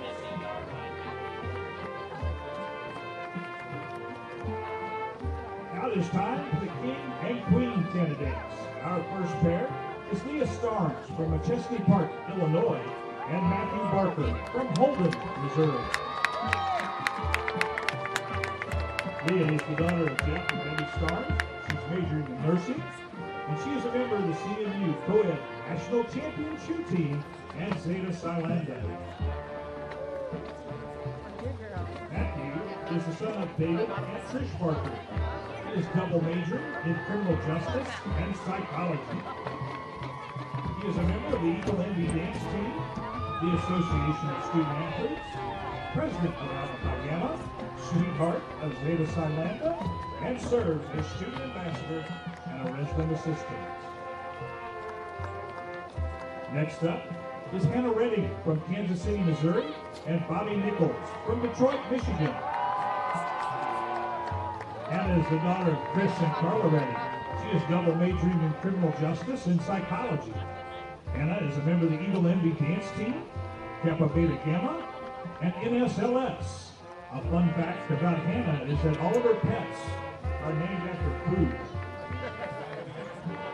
Bobby is the son of Nicole and Michael Nichols Sr.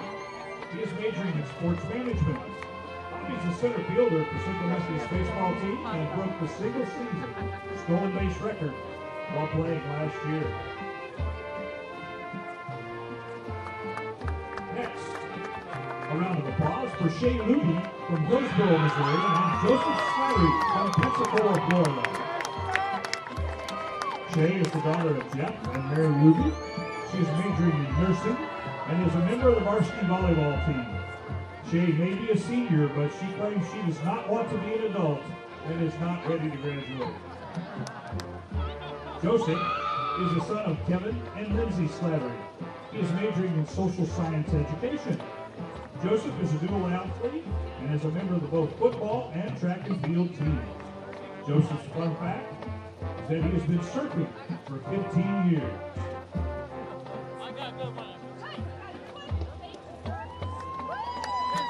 Our final pair of candidates is Rebecca Neighbors from Los Angeles, California, and Isaiah Studer from Killeen, Texas.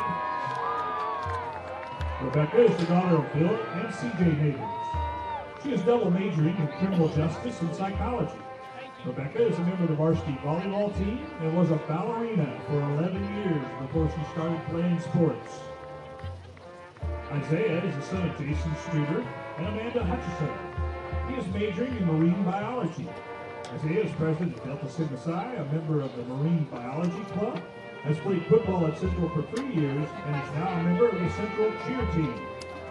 Isaiah's fun fact is that over the summer he turned his Honda VTX 1300 motorcycle into a bobber with his friends. Assisting the candidates today are last year's king and queen, Grace McIntosh from Hannibal, Missouri, and Wade Spillman from Hinkley, Missouri. Grace is the daughter of Carolyn McIntosh and sister of Nigel McIntosh. Grace graduated summa cum laude in May of 2022 with an honors degree in marine biology and was honored with the Selectman Award at graduation. She was co-captain of the nationally winning Envy dance team and president of Zeta Psi Lambda. Currently, Grace is attending the University of Missouri College of Veterinary Medicine to pursue a career in marine, emergency, and shelter medicine. Wade is the son of Michael and Leslie Spillman. Wade graduated in May of 2022 with his Bachelor's of Science in Nursing. He's now working as a registered nurse in the Medical Intensive Care Unit at the University of Missouri Hospital. He was a member of Delta Beta Tau while at Central Methodist. And following them are the two Judas Jr. escorts on this planet. Please give a round of applause to Hannah Dixon and Will Sherman. Henry is the daughter of alums Brad and Natalie Dixon. She is 4 years old and in preschool at Hannah Cole Elementary. In her free time, she likes playing soccer, swimming, and tap dance. Henry says she wants to be a scientist when she grows up. Will is the son of alums Pat and Stacia Sherman. He is 4 years old and lives in Fayette. Will is the biggest Eagles fan and enjoys going to many games, but his favorite is basketball.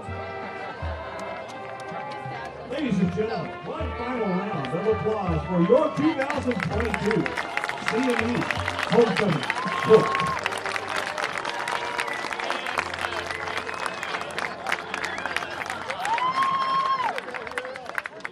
And ladies and gentlemen, your 2022 CMU Prince and Princess, your prince is Austin Ennis. And your princess is Sydney Healy.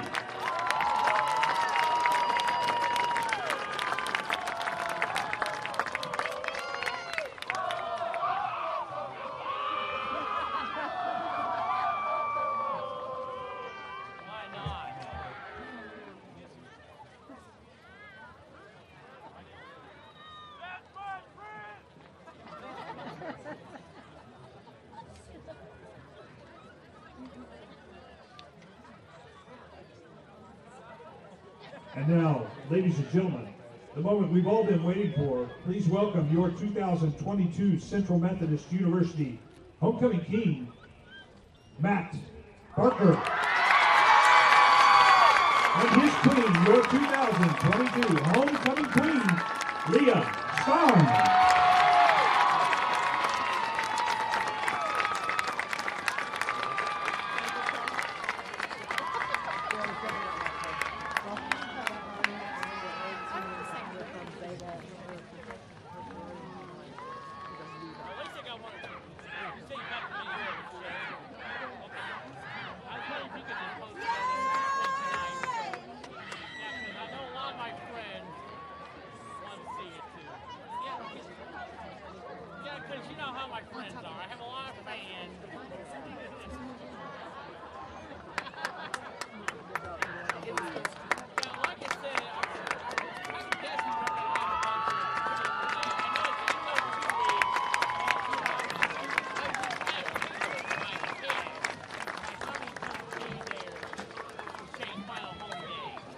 Ladies and gentlemen, your 2022 Homecoming Sports.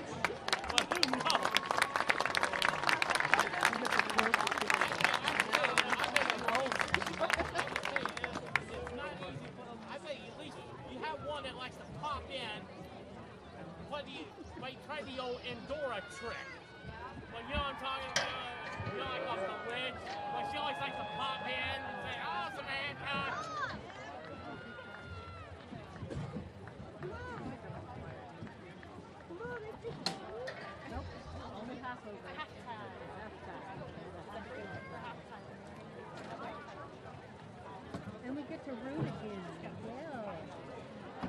No one, yeah, she noticed that for a while ago. It's like, oh my.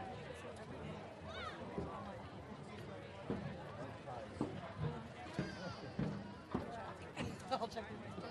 And you can always tell that they do the fun. And if they don't, they're like, we found out.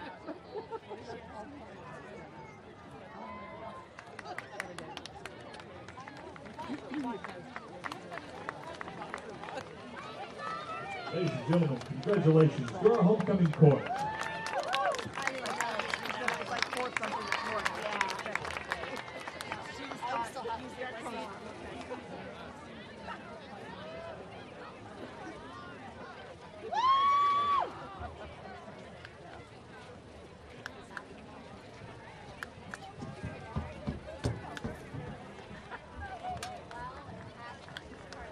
Ladies and gentlemen, to close today's halftime festivities, the Sound of Central brings you a jazz tune originally written by Hobie Carmichael and performed by many famous artists. Featuring freshman trumpet soloist Matt Hamilton, here is Georgia on My Mind.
So there are your homecoming festivities for today, as it's homecoming at Central Methodist.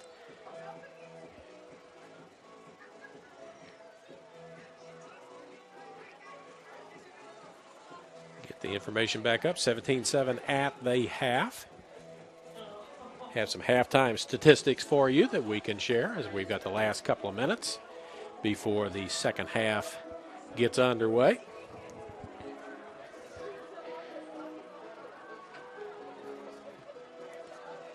.10:48 of the first quarter. Trevor Hiley with a field goal from 24 yards out. The 10:48 mark made it 3-0 MidAmerica. Then in the second quarter at 8:19, Blake Atkins pass to Brian Cox, 3 yards for touchdown. Hiley's extra point made it 10-0. Then Matt Luna's pass to Chase Rankin for 8 yards for a touchdown made it 10-6. Jesus Pena's kick is good, making it 10-7. Then with 1 second left in the half, Atkins passes for 4 yards to Isaiah Williams for a touchdown. Hiley's extra point makes it 17-7. And that's where we are right now. Give you some halftime numbers. Atkins in the ball game, 11 of 22, 138 yards and 2 touchdowns. For Central, Matt Luna's 8 of 18 for 56 yards and a touchdown. Gavin Watts, 1 of 2 for 3 yards. Rushing, Sean Cherry leads the Pioneers, 7 rushes, 32 yards, 4.5-yard average. For Central, they're led by Garen Vroman. He had 10 yards on 5 carries. Receiving-wise, Isaiah Williams, 7 catches, 123 yards, and a touchdown. For Central, Chase Rankin, 4 catches, 36 yards, and a touchdown. Offensively, MidAmerica ran the ball 16 times for 55 yards. Central ran it 12 times for 29 yards.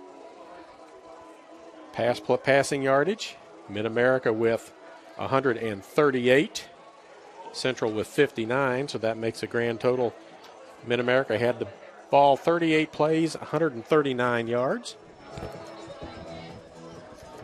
Central had 32 plays for 88 yards. So the discrepancy, 193 total yards for MidAmerica, 88 for the Eagles. But the Eagles did score a touchdown. It's 17-7, and MidAmerica will get the ball to start this third quarter. As we get ready to get back to action, as I've got to make a little quick change on our settings. I turned everything up a little bit to make sure we got the band at halftime. So now I'm going to turn that back down a little bit. Had a nice visit with one of my baseball guys from way back when. Teammate of mine, Gene Williams, and his wife stopped by. Gene was here, came in. I think I was a junior when he was a freshman or a sophomore. I think he was 2 years behind us. Had a nice meeting with him. Had all the halftime festivities. Greg's back with me. Greg Hessian back for the second half of action here. I had the opportunity here at the half to go down and visit with Coach Anderson and his brother, and I haven't had the opportunity to talk to him in a little bit, but always so good to talk to him, and he was really, as I mentioned earlier, instrumental in getting me to Central to start with, and then being supportive of my play here, and at times it's easy now to look back and think about all the times when things were going really well, but there were 2 pretty good years and 2 years that were not as good, and so it's tough when things aren't going the way that you want them to go, on the field, and again, he was always really supportive, and I sure think a lot of Coach Anderson, and really appreciate the time that he took on my behalf here, and and then had the opportunity to kind of get to know him a little bit more after our playing days here, or my playing days through my time in the Fayette Public Schools and just living here in Fayette. So Larry Anderson impacted a lot of people's lives. He's done kind of the gamut here at Central Methodist. He was a player here at Central. Then he came back as a coach, and then he was the athletic director, and then he was in the admissions department. And I think he's back in the classroom doing some teaching now. He said that he has one class, and it's been, I think, really a good thing. I would think as a former teacher to be able to come back and just have one class, it can be very rewarding, and and I'm sure that not only does it's a win-win all the way around.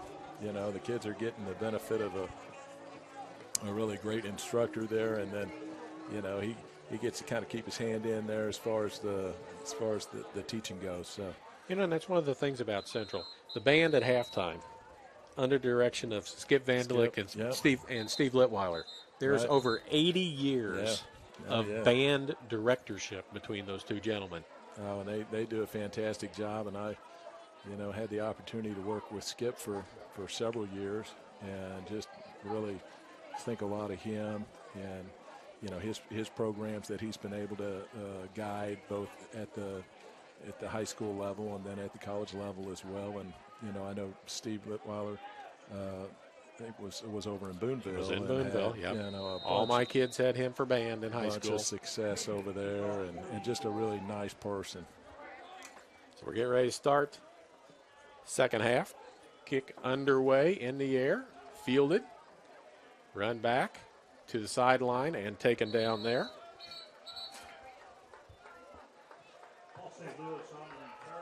St. Louis with the carry.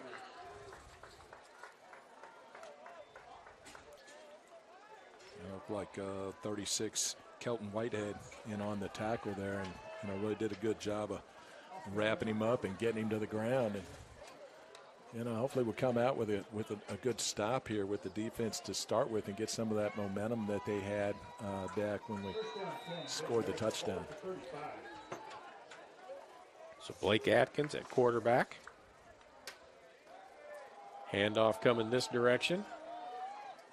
Looks like that's Cherry. Yeah, he's a strong runner.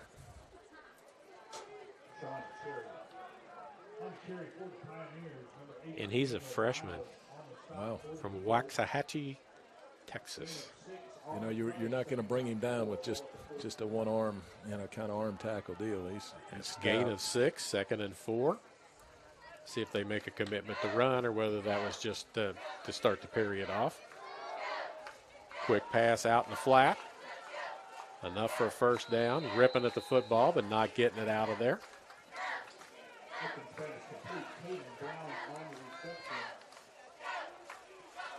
Stop the clock while they reset the chains. All the way out to almost midfield. They call it 49 as they mark it. And MidAmerica back to the line. Quick pace.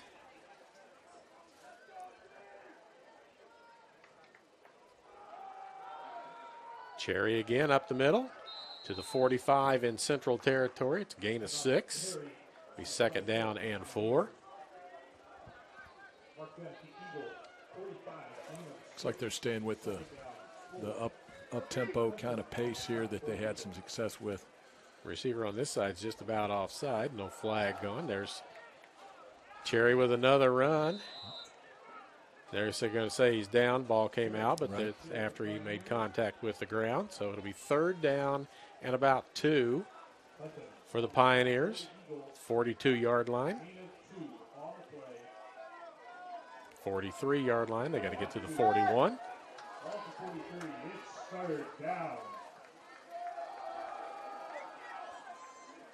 Big bruiser up the middle, and he's got the first down. And again, getting behind that big offensive line there, and really tough to stop for just a couple yard gain. Going to be tough to stop them. So it is a first down as they continue to move the ball.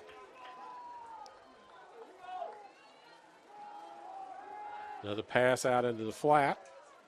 Defense nicely. Nice tackle on the play. Atkins pass complete. Caden Brown on the reception. Caden Brown. Gain of 5 on the play. But it's a gain of 5. They keep the chains moving. Short passes and runs. Right. Another run to Cherry up the middle. They figured out something there. Official goes down in the middle of the pile. Gets up limping and gimpy a little bit, but it's another first down for the Pioneers. As it looks like the conversation at halftime was with the offensive line exerting themselves a little more. These have been runs up the middle and passes out in the flat. Motion. Atkins. Pass, knocked down. Stockard got his hand on that. Right. No, he's all over the field. He's really done a great job. Seems to be in on about everything. His name gets mentioned a lot. Yeah. Second down, 10.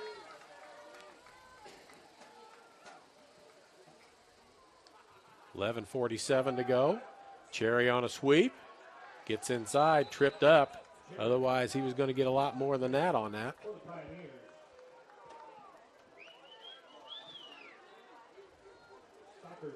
They got a nice drive going here, you know, just as you said, the short runs, short passes, and just, you know, keeping that pace going.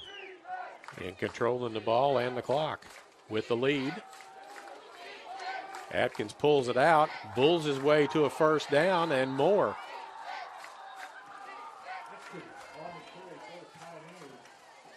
Well, he did a good job of reading that time. And yeah, he didn't hand it off to the back who was getting hit. Kept it himself, got it outside, bounced off of one tackler, and got a first down at about the 11. So it's 1st and 10, so they can conceivably get a first down without scoring a touchdown. Well, and he got out there running a little bit there, and he's got a little bit of size to him. Cherry up the middle. Yeah, well, he turned the corner out there. The quarterback did. Atkins at 6'1", 215 with a head of steam there, and he's a tough guy to bring down. Again, the offensive line. Andre Brown, 325. Jaden Fuller, 305. Quentin Cosentino, 300. Devin Vasquez, 290. And Damian Ruiz, 305. Cherry steps inside, but he's going to lose a little yardage here. Not going to pick up much. It'll be 3rd down and long. Again, the Eagle defense bends a little bit, but they don't break much. Be 3rd down and about 7. 10 minutes left in this 3rd quarter. They've had it for the first 5.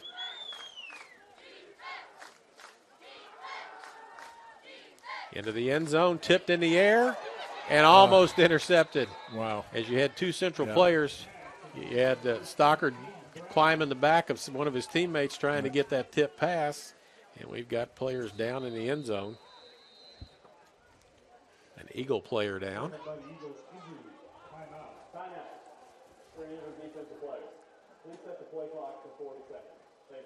Well, that's a great defensive play. You know, that the quarterback kind of looked at the first slant coming in there and then came back to the second. And, you know, the defenders really did a good job of breaking that pass up. So that's a big hole for the Eagles. This is what we talked about in the first half, that they scored with 1 second to go, did MidAmerica, and then get the ball to start the second half.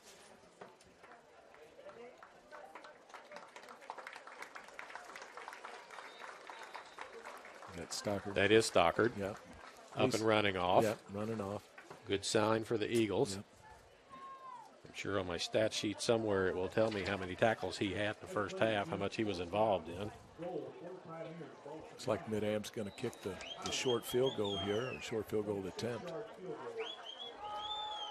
A little bit of a win for Central.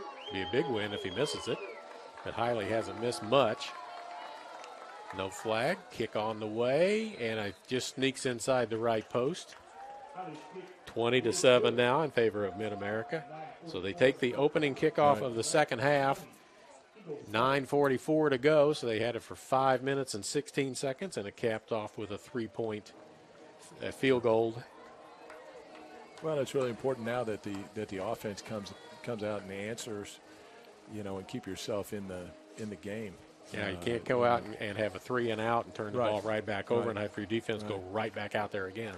Yeah, and they have a little bit of momentum from the first half, and they haven't scored a lot of touchdowns this year, so to get that touchdown, get some confidence, and I feel like they've been able to move the ball with Luna out there, move the ball a little bit, and again with Vroman coming in there, I felt like they were able to kind of get a little bit of momentum there, so maybe we'll be able to continue that here in the second half.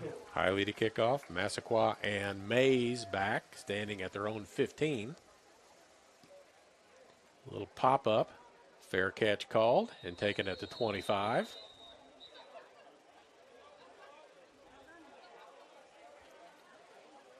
And we'll see who comes out to run the offense here in the second half, as we saw two quarterbacks in the first half, Watts and Luna.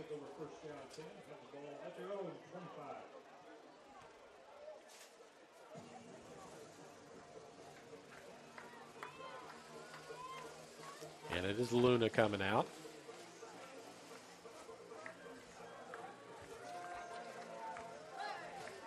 With Malik Brewer as the back with him. Play clock's already under 9, down under 10. It's at 8. 3, 2, but they got the play off. Handoff up the middle. Brewer going to pick up a couple of yards, about 3. And it's tough sledding in there on the ground game. Mid-Am's done a good job defensively of keeping them out of those short yardage situations.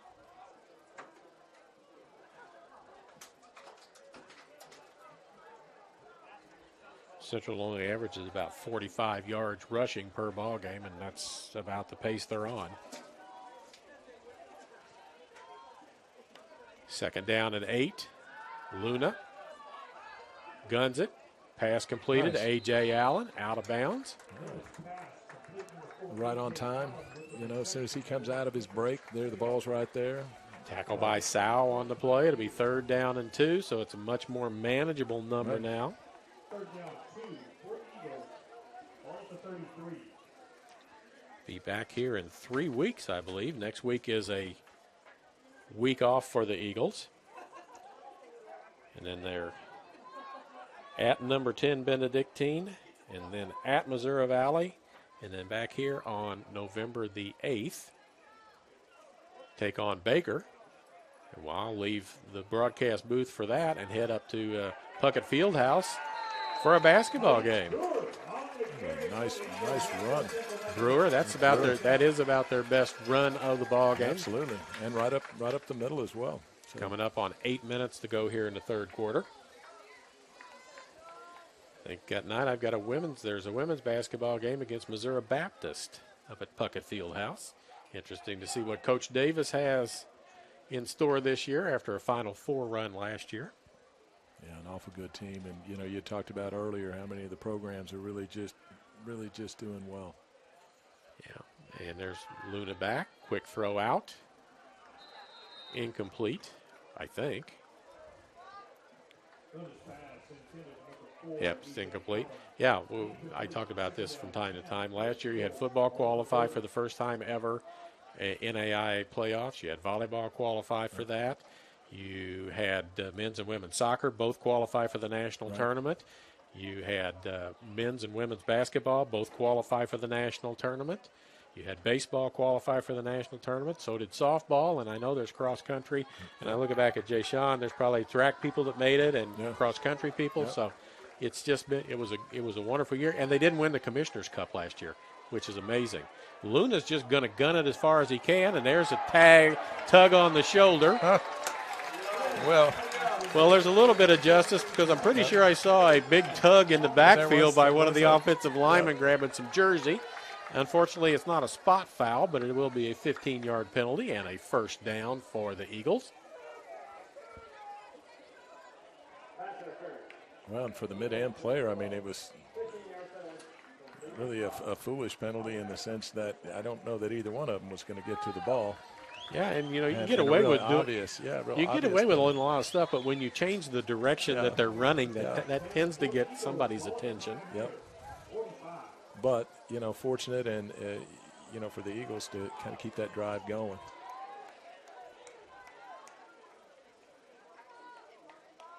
As they're making the Eagles wait since they did a substitution. Give MidAmerica the chance to substitute as well. Plenty of time as there's 15 on the play clock.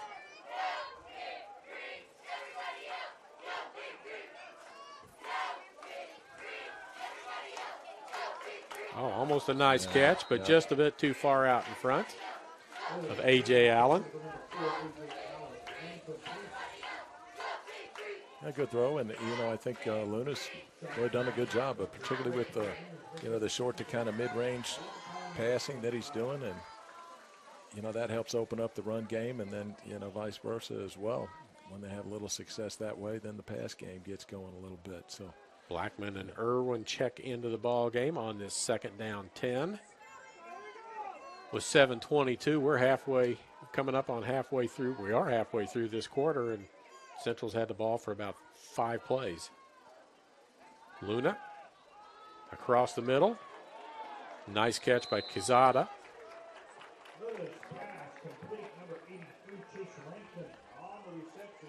took a tough hit in there, and you know really did a good job. That's one we had to have for sure. With you know make it a short and third down and 4 or 5 to go.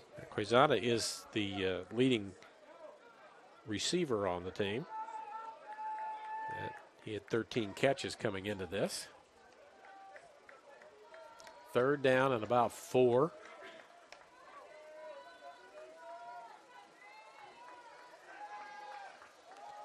Throw, but miscommunication as the short receiver stopped and the long receiver just ran on down the field, and the ball ends up in between the two of them.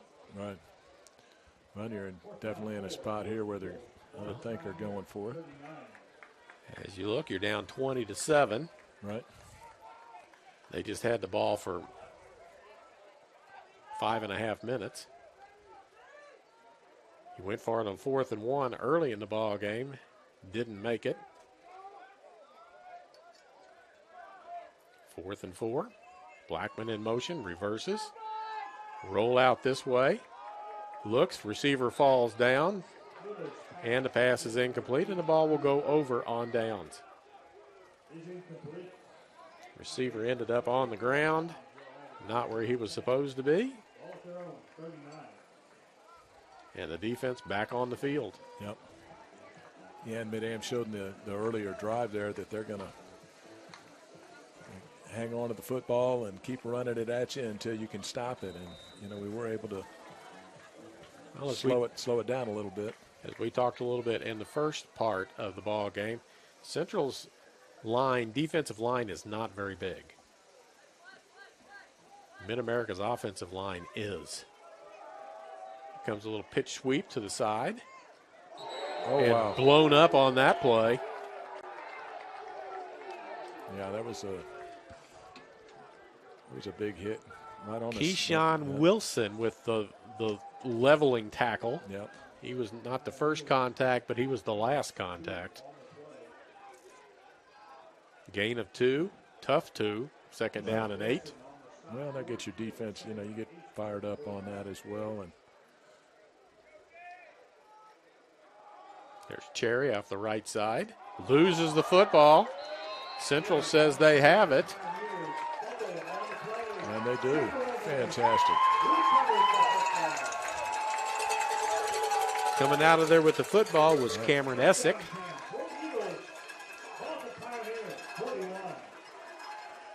Cameron Essick and Reed Springway. Yep. He's one of their leading tacklers from the down line spot, which you don't see that very often. Well, that couldn't have come at a more opportune time. You know, they're getting ready to really put the run to you and eat some clock, and now all of a sudden you got a chance to get back on the board. So Luna back out. Offense needs to score. Down 20-7. Hand off up the middle. Brewer with the carry. Inside the 40 near the 39-yard line. Gain of 2, second down, 8. There's Juan White involved in that tackle for the Pioneers.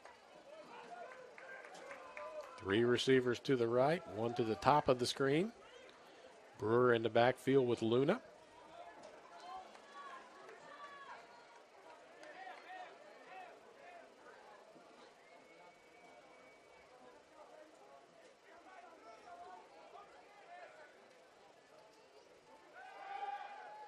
Flushed, moves around, being chased. Now just throws it in the general vicinity of Corpus Street here in Fayette. Onto the track. No flag as he's out of the box. And it reached the line of scrimmage, and now it's 3rd down and 8.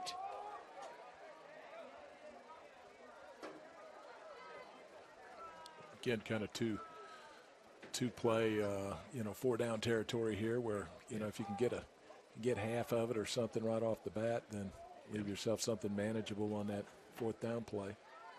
Well, we saw a couple of fairly successful quarterback draws.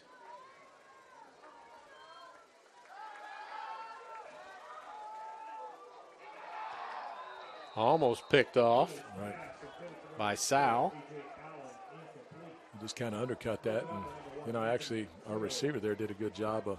I think he had it. Yeah, that's Allen. There. Yeah, I think Sal was going to get the ball, and the receiver became the defender and got it out of there. Right. Workman in. Looks like they're going to punt on 4th and 8.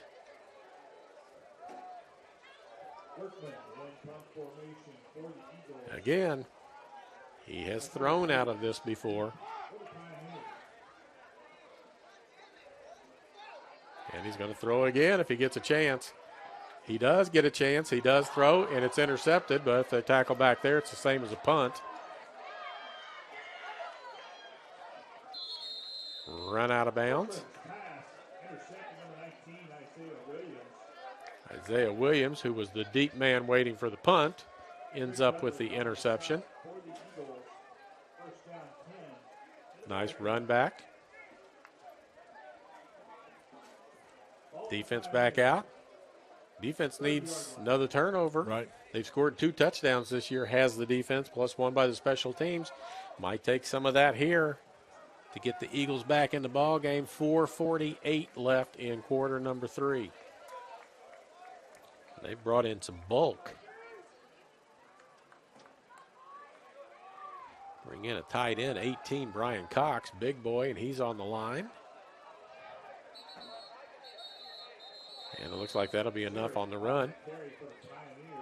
Cherry racking up yardage now, and most of it's up the middle. He picks up 11 on that run.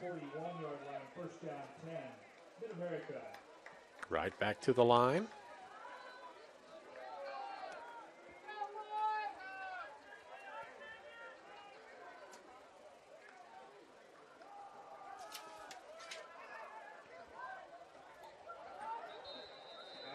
Thrown away and flag on the play.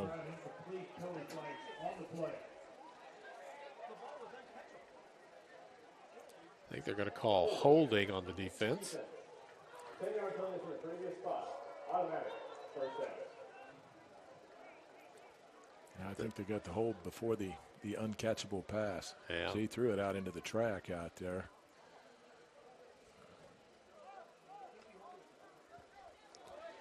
So that keeps the drive alive. Another first down. 4:16 to go. The Eagles are going to have the ball for about 6 or 7 plays in this quarter. The Pioneers are going to have it the rest of the quarter, and there's going to be a procedure penalty, false start against the offense. It'll be 1st and 15. False start. Number 65, offense. 5-yard penalty from the previous spot. Remaining. First down.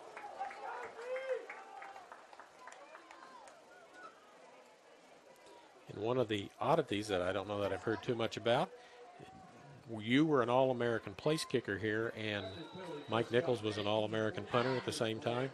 Exactly. Did the offense not go so well at times that you guys got a lot of opportunities? Right. You know, you were talking earlier here about Workman getting a lot of opportunities, and the same is true with Mike Nichols. And not only was he, you know, a guy that was consistently up there in the national rankings, but he always had more punch than anybody else. You know, I mean, he did a lot of work out there as well. But he was a great punter. I had the opportunity to have breakfast with him not too terribly long ago, and I was real fortunate in being there at the same time that he was there, because we were able to practice. Essentially, the kickers and punters practiced kind of by themselves in a way. We were always up on the game field, and ball knocked away. Previous play, that was Davian Stockard again knocking somebody out of bounds for a loss of about 5 on the play, and now it's going to be 3rd down and 15 after that incomplete pass. 3:33 to go, third quarter. But he's Mike's doing really well, and he was a great teammate, and you know, I really enjoyed being able to not only just spend a lot of time practicing and getting to know him.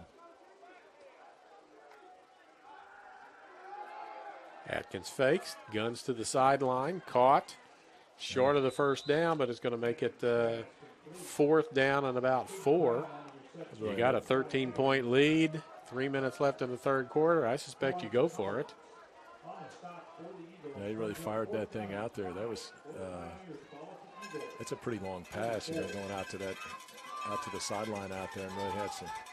They mark him. It makes it 4th and about 5 yards. So,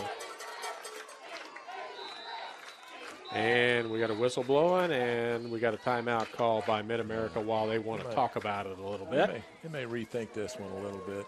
You know, I would think you punt it here, and you've got at least a 2-score lead. Right. And Central hasn't shown a quick strike propensity yet. Yep. I just find it interesting. I look down on the sidelines, and we've got all kinds of quarterbacks warming up on the Central side. Malin Cole's warming up down here. Down on this end, it was Gavin Watts playing catch. Yep. So everybody's trying to get out so they can get in the ball game. Yep. I can't say anything about that. I played baseball at Central years ago, and anytime it was the 5th inning or so and we had a lead and our pitcher would get in trouble, I was warmed up and ready to come in just in case you needed me. Yep. If you need, in fact, I would wave down and tell them I am ready if you need me. Yep. I did that we played William Jewell in the conference championship game and went extra innings. I about wore my arm off waving to Coach Phipps saying, hey, I can come in and pitch, and he just gave me the look of no, you're not. You maybe think you are, but you're not. Loft the ball high, going to run underneath of it, down inside the 5, and it is a catch. It's Isaiah Williams again. Yep. He had 7 catches at the half. He's got an interception, and now another long catch. 2:43 and counting. MidAmerica to the line, but they're not in any big rush. They got 20 on the play clock.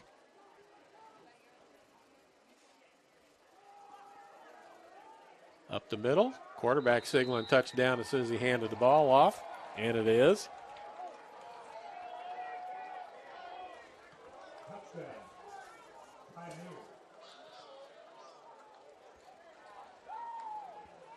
So 26-7 is the score now. Well, the big pass play, like early in the game. 2 big pass plays, and both of them really costly.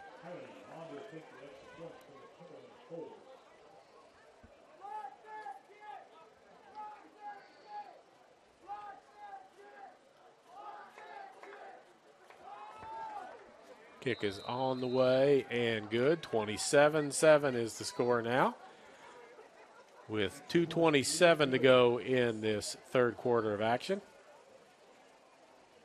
2:27 in the third quarter. MidAmerica 27, Eagles 7. Well, the defense has worked hard. Yeah. They've been on the field a lot. Yep.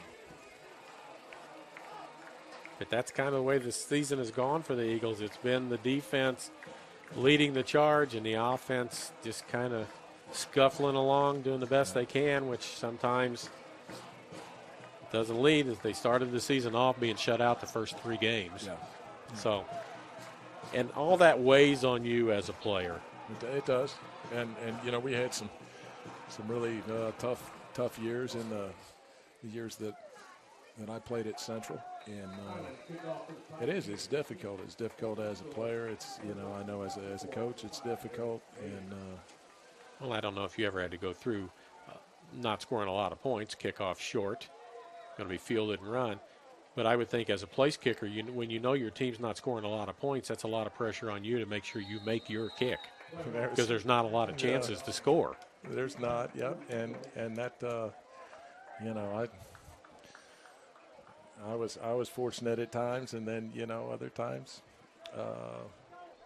you know, it didn't go our way. That's for sure. You know, while I had some good success here, I also, you know, I certainly missed my share, and you know, I think the biggest thing I take away from the whole deal is, man, we played with a bunch of great guys, and, you know, and a lot of those guys became lifetime friends. And I know your experience is the same. Exactly. And, you know, every time you see one, like we had Gene Williams was up here, it's Gavin Watson, a quarterback, being sacked, talking about all the players that he knows of where they are, and me talking about some of the players where I know where they are. And, you know, we got to get back together one of these days. And the school is, baseball-wise, because that's what I played, is contemplating naming some teams from different decades, the best players from each decade. And I've got some friends that I played with in the 70s that want that to hurry up and happen, because we've already had 3 of our players pass away off of that 75 championship team. So before anything else happens, they'd like to get, you know, recognized. There's a book being written about it, but I think we're all going to be long gone before that thing's done. It's been in the works for a year and a half, and it's not very far along. Watts with a nice scramble nice out of there. Yeah, absolutely. And, you know, it's really tough right now, because Mid-Am knows you're going to throw the ball, and so they're just. But to pick up a 6. Here we come. Down coming up on 1 minute, 1:08 right now and counting. It's 3rd down and 4. And some of our best plays have been the quarterback doing something with their legs.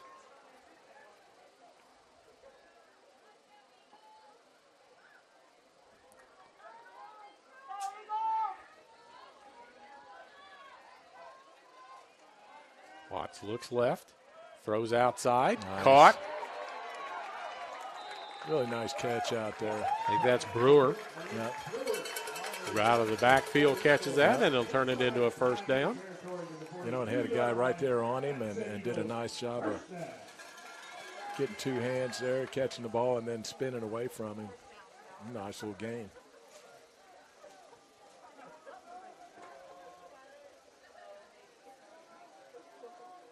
So 1st and 10, Pioneer territory.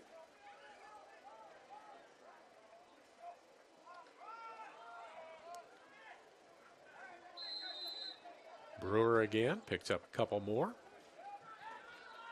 Picks up about 3 on the play. Be 2nd down and 7.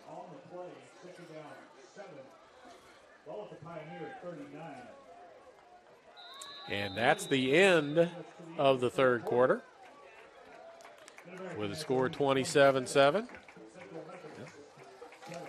Central driving a little bit here, and hopefully be able to get some points on the board.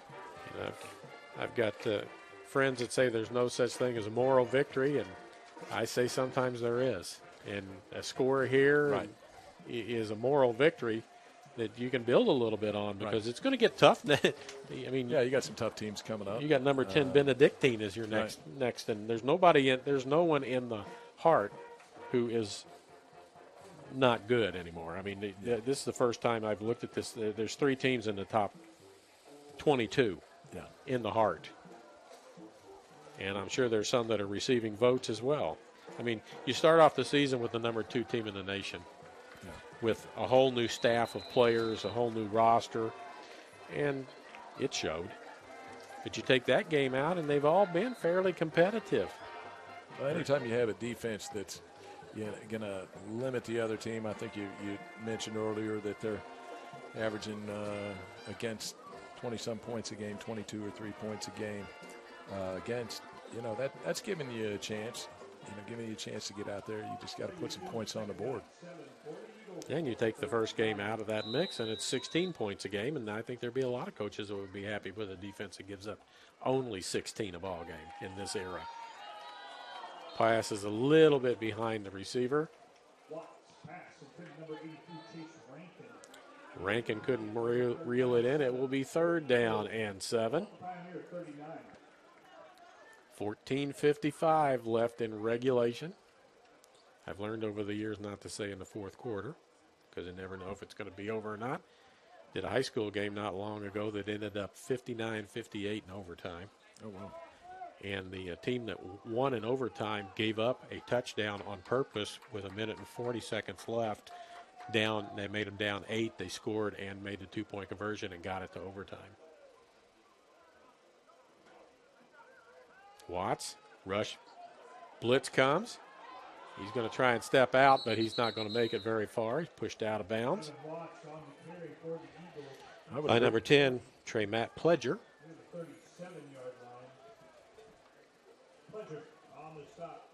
It'll be 4th down, and as soon as they move the sticks, about 5. Well, just to be able to keep this going, I would agree with what you said earlier, the idea that, getting a score here, another score or 2 in this game is going to help when you've not had much success scoring throughout the year. So 4th down and 5, and they line up to go for it. See if it's a hard count trying to draw them offside, the Pioneers. Nope. They're going to go for it. Across the middle, caught. Nice catch, nice throw and catch. Well, it was, he sat back there, and one, he had the time to make the throw and then just really put it right on the money.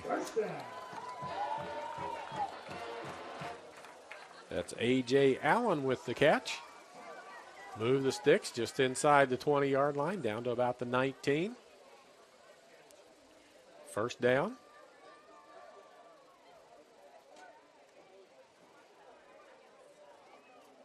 Keep the ball, run the clock a little bit, score a point.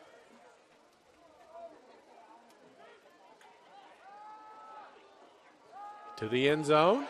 Allen's got it. Into the end zone. Touchdown. 19-yard touchdown pass. Fantastic. Gavin Watts to A.J. Allen.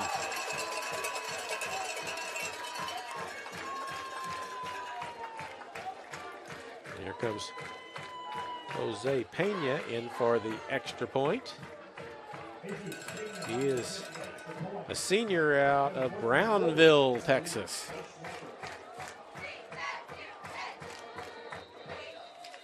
And flags go flying. Looks like they had too many. Mid-Am did. Yeah, one is jogging off. Yeah. Well, that's a great confidence builder right there to get another touchdown. Again, when you haven't put too many on the board throughout the year, to have, a couple here and a couple nice drives. Illegal substitution, too many men on defense. Too many men in the huddle is what it was. They tried to sneak one out but got caught. So Pena will now attempt this extra point with his one neon shoe. Kick is high and off to the right. No good, so it's 27-13 with 13:33 to go. Well, if the defense can come up with a little something in the way of a turnover, maybe you got a chance to get another one on the board. Well, I'm sure after that the offense would like to get back on the field in a hurry and play. The defense happy that the offense scored. takes a little pressure off of them. Well, and I think at the end of the day, there's going to be things in both the offensive and defensive sides of the ball that they can take away that are positives. You know, certainly, you know, you'd like to do other things and have a better, you know, outcome in terms of, you know, where you're at. But, you know, you can take away some positives, they've had a couple nice drives here on offense. And the defense, I've been pretty impressed with the defense. I think they do a really good job. Coach Callaway comes from a defensive background. He was a defensive coordinator before he was head coach. And then Marty Stewart, his defensive coordinator, does a really good job as well. The defense has always been a good thing here under Coach Callaway. It's just developing the offense and getting people to know each other a little bit. I mean, it's just – you start the year with no returning quarterback, no returning wide receivers, and one running back who hasn't played today. Yeah. Well, they you know, a lot of that timing with the receivers, between receiver and quarterback, is that timing's developed in the offseason and developed in the summertime. And, you know, when you got all new people coming in, it's just not there. And it's difficult to do when you're trying to install so many other things at the beginning of the season. Atkins still at quarterback, hands it off up the middle. Round to the left side, out of bounds. Nice gain on first down. Official says keep the clock running, don't take it out of bounds. 13 minutes and 10 seconds left.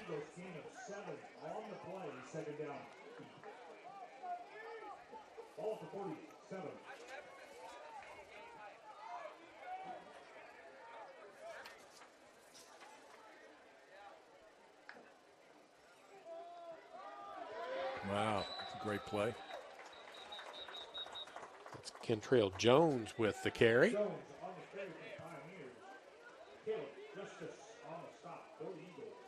Loses yards. It's third down and 5 now.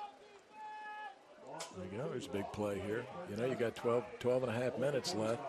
Again, here's the defense where you have 3 guys that are going to go down in the stance now, and everybody else is going to step up and go after the quarterback as they're showing blitz. Here they come. Gets it away, wide open man, and Stockard with another tackle, and that saves a lot of yardage because he had some more. He had a lot of green grass in front of him and 2 blockers. A lot of space.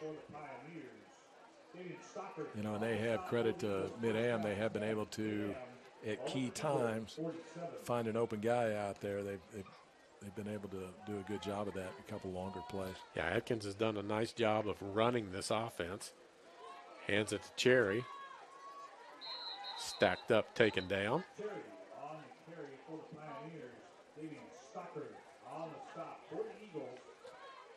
Be interesting to see what kind of numbers Davian Stockard has after this ball game because he came in with 59 tackles on the year.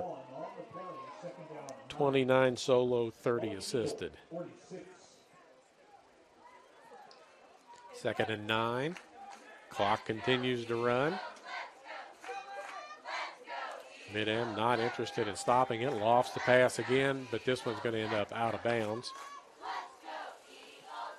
It's Paul St. Louis, the intended receiver. And again, another one of those big third down plays coming up that, you know, at times they've had pretty good success. And this would be a great time for a stop here at the Central defense. McClinton in the coverage there.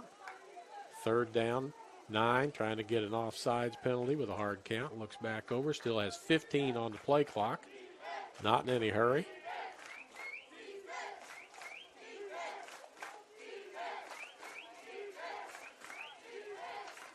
Snap, looks, throws it over the middle, and it's picked off.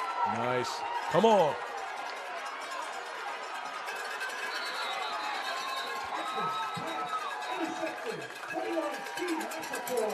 Steve Massaquoi with the interception. That's his first of the year, I believe. Now, the one thing about MidAmerica, they have, coming into the game, had 15 touchdowns and 13 picks. So they're not concerned too much about where they throw it as much as some others are. Flag at the end of the play. Personal foul. Illegal blindside block. Blindside block against Central. So instead of having the ball at the 43-yard line, they're going to go 15 yards the other direction.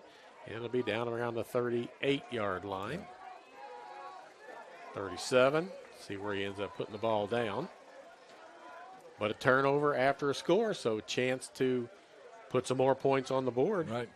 And a little bit of momentum here. The offense had a nice little drive last time. 11:09, so there's still time in the ball game.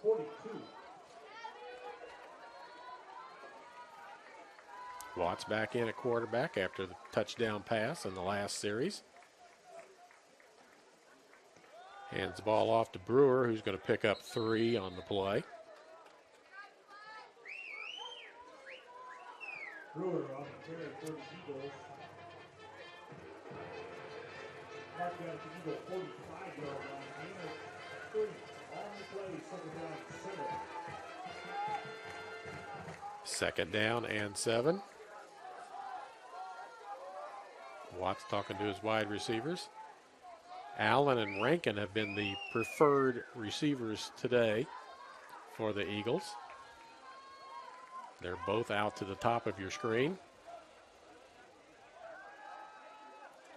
Sack coming. Watts, sack. Calvin Broussard. Calvin Broussard, that's his 3rd sack of the season. And that's a big one. It takes him all the way back to the 35, 34, 35-yard line. They got to get across midfield, so it's 3rd down and 17. Ball for 35.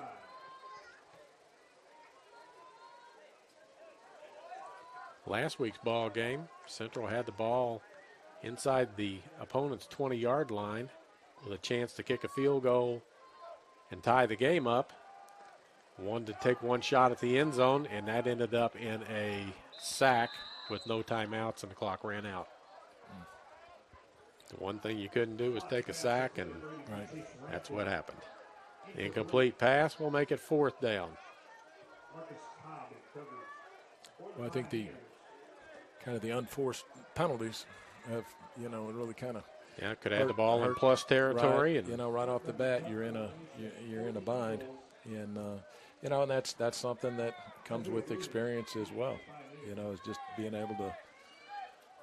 You get the defensive players get a chance to take a run and block somebody else. They tend to get sometimes carried away with doing that. Workman's punt will roll down at the 25, and that's where it's touched. 9:27 left in this 4th quarter of play.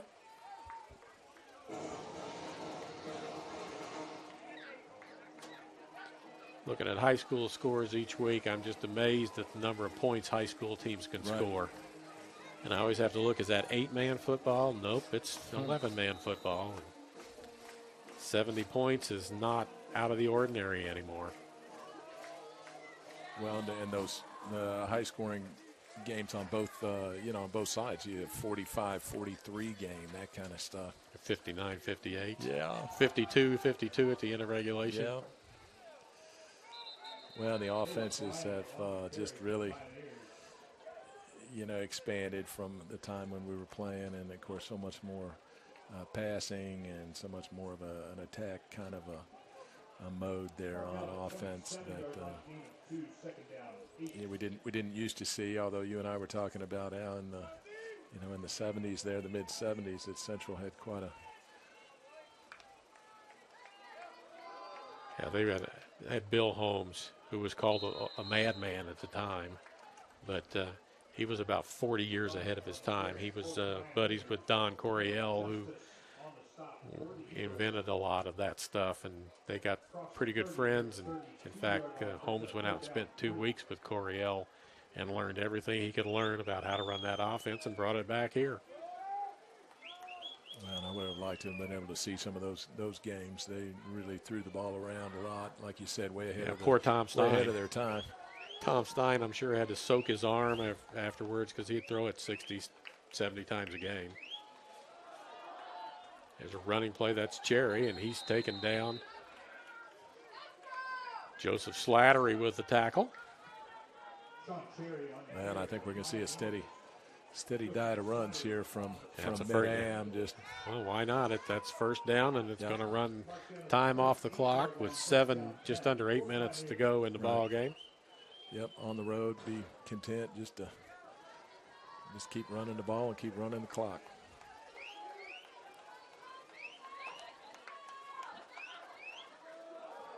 Try to go outside, bottled up, dips back in, not going to pick up anything. That's Jones.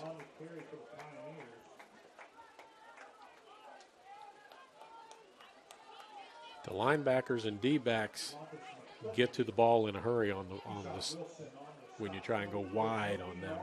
Yep. So second down and 10. No Central game next week. It is a week off for them. Pass through the hands of the receiver, San Luis, and incomplete. He catches that unless the defender gets his hands on him in a hurry, which is Keyshawn Wilson, which he very well might have. That might be a track meet to the goal line. There wasn't anybody else out there. So it'll be third down and 10. Isaiah Williams going to the top of the screen. He's been the big target in this ball game.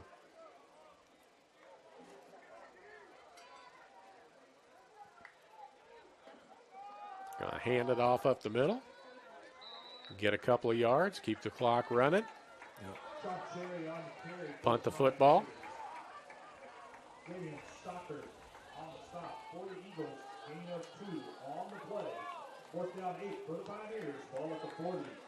That'll bring on the punter. That is Grant Pella. Averages 40.7 per kick. He's got a long of 84, so that helped his average considerably. Stockard has to hurry off the field. Does. I guess this is only the second punt of the ball game for MidAmerica. Gets it away. Big kick, going to hit. Don't pick it up there. Down at the 1. Wow. So that's about a 58-yard punt. That won't hurt his average any. No, it was nice. It's a nice spiral. Got a great roll on it. And I've talked about the return men being too deep and having the ball bounce in front of them. That one was over the return man's head. So nothing be done about that.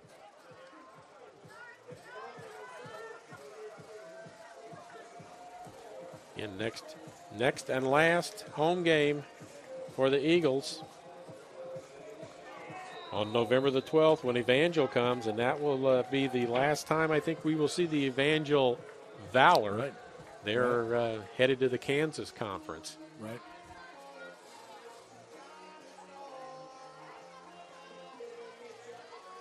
There's also a basketball game that night, so if so inclined, get a full day of Eagles athletics so you get to see Mike Davis and his women's team. Clock at 0, so delay game penalty. That'll be about a 2-foot penalty, maybe. Not much. Coach Davis returns 4 of his 5 starters from last year. Needs to find him a new point guard. And the player hustles off the field. Play clock at 10, so still got time. Watts in the shotgun in the end zone. 99-yard touchdown pass coming. Oh, there's a trip. They're going to call it incidental contact.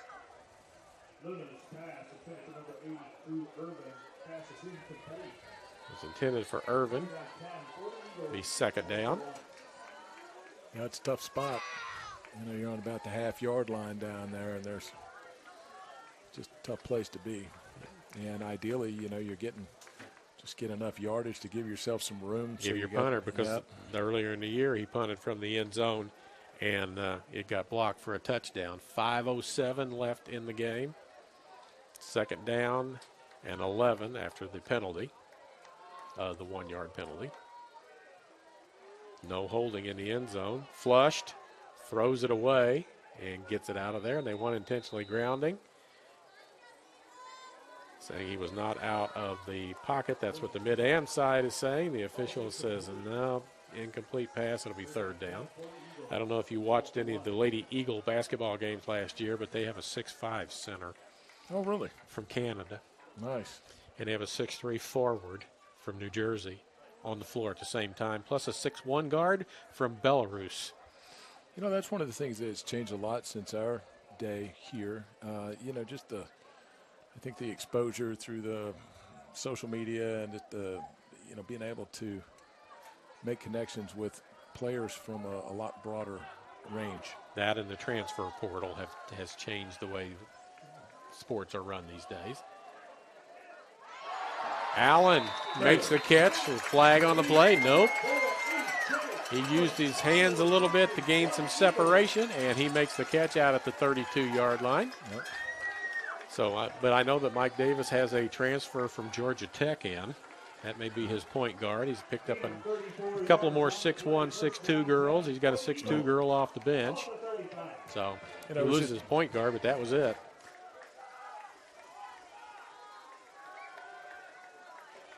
Watts across the middle, dangerous pass. Lots of defenders there, and it falls incomplete. We would occasionally get players from out of state, but I think the bulk of the players that we played at that time, I think were, you know, in-state kids, and there were a lot of kids from Central Missouri and Central Missouri communities, and you know, and then a few from. Yeah, when Coach Holmes was here, we had some kids from Florida because I think he liked to recruit Florida. And there goes some flags. We had some Florida kids, but you know, again, most of them from Missouri, and you know, as I said earlier, man, I was super fortunate to play with, you know, so many of those just really great people, and you know, those times that we spent here and those friendships that we developed in the, you know, on a football field and in practice and stuff are, you know, ones that lasted for a lifetime. And you know, I see several of those guys on a regular basis. Be interesting, have a change of the guards sort of on the men's basketball program. Long throw going to be overthrown and out of bounds, and it'll be third down and about 15 as Jeff Sherman, head coach here for 39 years, moved up to take the AD job, and his son Matt becomes the head coach. Yeah, so Matt will have his first year of running the show coming up, and I know he's had some good success on the recruiting trail. He's got a 6'10" kid. I ran into a young man in the hallway the other day, and I mentioned to Coach Sherman, I think I saw one of your basketball players. He said, what did he look like? I said, he was about 6'8" or so, and he had blonde hair, and he goes, that's not a basketball player. That's a soccer goalie. Is that right? That's what he told me. He said, our 6'8", 6'10" kid does not have blonde hair. Pass out of bounds. He says, but there is a goalie on the soccer team like that. So it'll be fourth down. I'm sure Matt will do a great job. I know Coach Sherman was there. Jeff has been there for a number of years and had great success. And, you know, I think that's one of the things that really adds to that program is the longevity and the coaches, both the guys and the girls basketball program. Just the, you know, they've been there and been successful for years and years. So yeah, Matt inherits the program that's got a trip to Hawaii this year around for a tournament. Jeff got him out to BYU last year, which was a huge thing. Punt goes out of bounds inside the 40. And the BYU people out there were very, very nice to the Central folks and spoke very highly of the program and Coach Sherman and the players, and had anecdotes about how many games that Coach Sherman had won over the years. And Coach Sherman's quote back to that was, I also have a lot of losses in 39 years. You know, I know he's had great success there, and I know he'll be successful as the athletic director as well. And you know, again, that longevity, I think, in the programs and in the leadership really pays dividends for sure. And Jeff Sherman is getting ready to go into the Missouri Sports Hall of Fame this year. Cherry met and tackled. Eric Mays involved again, along with Stockard. You know, it's been a hard hitting game out there. You know, I think that, And for the most part, it's been pretty clean. It has some. You know, I noticed that when Cherry was coming around the corner and facing about 3 guys there, he was not looking as enthusiastic maybe as he was as he earlier would. in the He's game. running around the corner and there's nobody there. It's going to hurt. Tries, cuts it out to the left side. Got some run. Yeah. Going to get got some room. Got a first down out of it. 4:24 left. He's an impressive back for a young guy. You say he was a freshman. He's a freshman out of Texas. You know, he's got great size, and you know he's had a nice game out here today, and has a great build for the type of game they're running right now. Just keep handing the ball off and running the clock. Yeah. 15 15 on the play clock and 4:08 and counting. Not in any hurry to move. Time clock's their friend right now. They have the lead and the ball, 27-13. Cherry again. Yep, just getting in behind that big offensive line. And you look up and say, well, that wasn't much. Well, it was 3 yards. Go back to Woody Hayes, 3 yards in a cloud of dust. Right.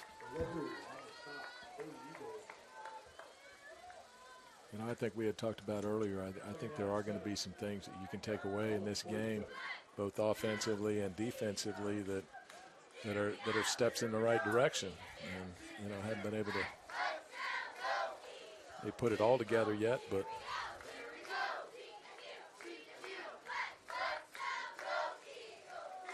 Cherry again. A couple more yards. Dr. Drake sits right in front of us. I've threatened on several occasions to drop him a headset. there you go. And he says he would be happy to take a Absolutely. headset. Yeah. A friend of mine, Steve Klein, was inducted into the Hall of Fame recently, and he never met Dr. Drake before, but speaks so highly of him. He said, I've had people sit down and talk to me. They don't pay any attention to what I said. He paid attention to everything I said. Well, there's definitely been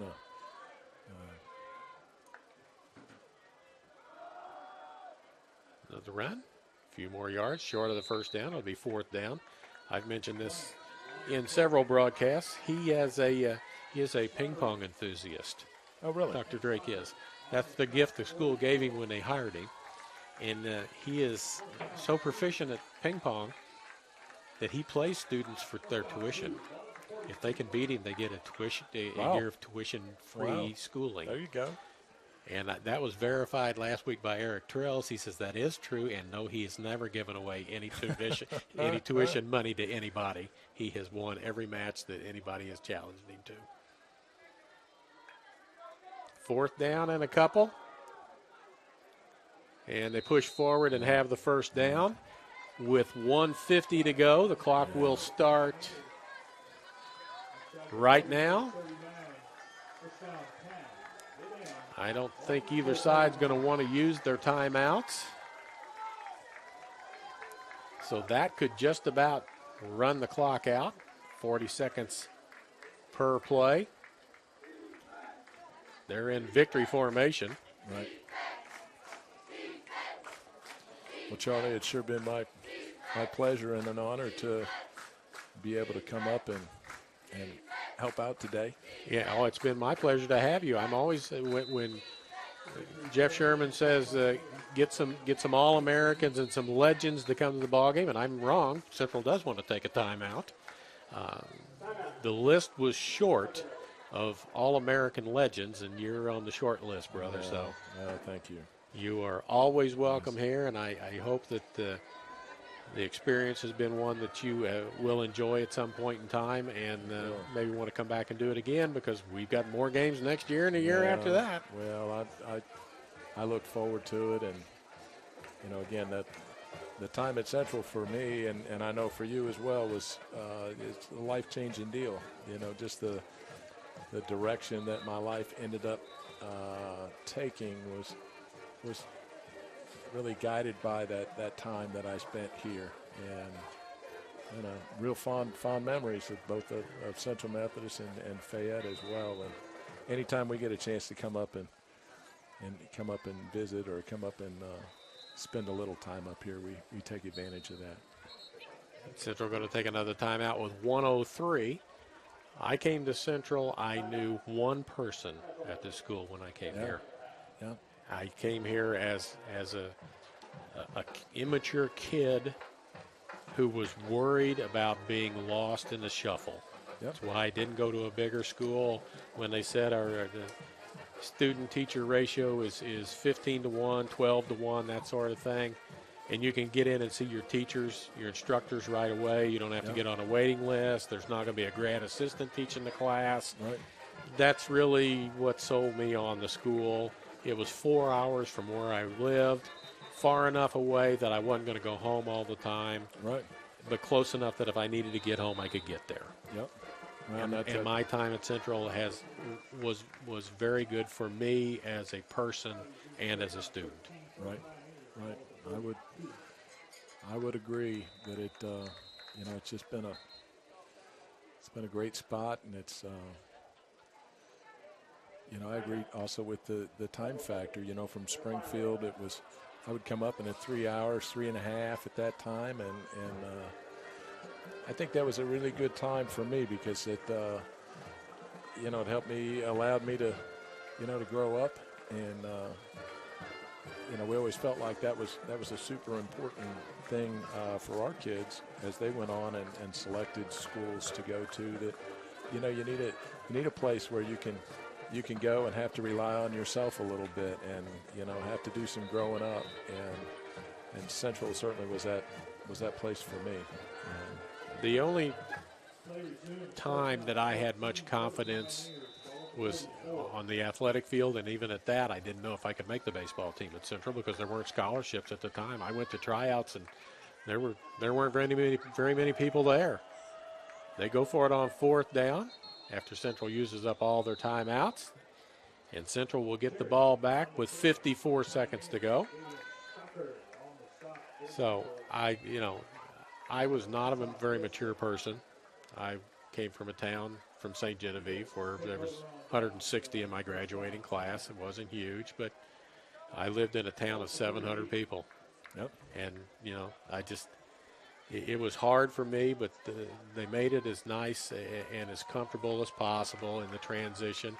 Braxton Rethwich was who came down to St. Genevieve and talked to us, and 2 friends were supposed to come with me, and nobody did, so I just came by myself. Yep. I really enjoyed visiting with Braxton, whenever I had that opportunity. And I saw also today another guy from that period of time, Rick Cowart. And, got to talk with him a little bit today. And during my stay here, I spent a little time in the admissions office and did some tours and that kind of thing. And got to know those guys as well. And really a lot of great people, a lot of great instructors that, certainly made a difference for me, and people that cared about what was happening with me and where I was going. So we weren't just a number. No, that's absolutely. Luna's pass is complete. It'll be 3rd down. No more timeouts. 34 seconds and counting. 3rd down after Central used all their timeouts. They're going to get Luna a little more work.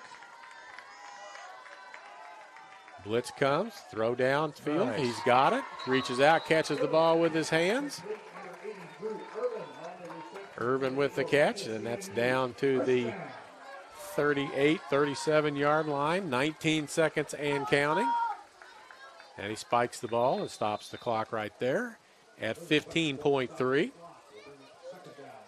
Well, if Central could find a way to score and make this a 27-20 ball game, that would certainly give the appearance of a more competitive ball game than what they've had recently. They're just going to have to figure out who the quarterback is. Right. Well, in this drive, at the end here, again, show some confidence. And there's another catch. Another catch by Allen. But they're going to have to hurry because there's 10.2 seconds, and as soon as they get the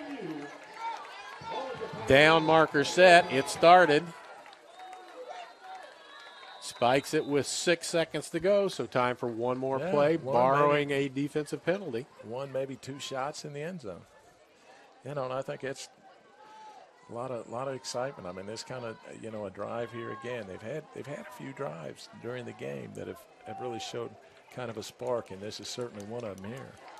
And that's Garen Vroman in the backfield. They like to throw it to him out of the backfield, but you're going to either have to throw it to the sideline or in the end zone because anything tackled inbounds is going to end the ball game.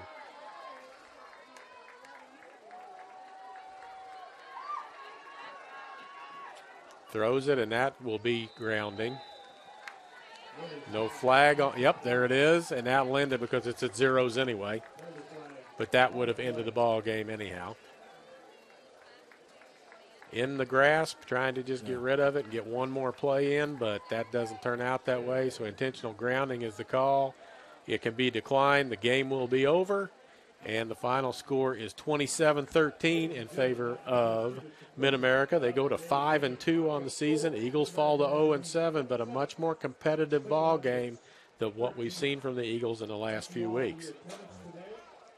Always like it when teams get together and shake hands. Seen a couple of times this year where the bunch of players from both sides have met at midfield and had a team prayer afterwards and wished each other well and good luck on the way down the road. Good ball game all around as Eagles played hard today and rewarded with it with a much more competitive football game than what they're used to. And I suspect more of a ball game than MidAmerica might have thought they were going to get out of this. Because you look at 0-6 and say, well, they probably don't have much fight left in them. I think they did.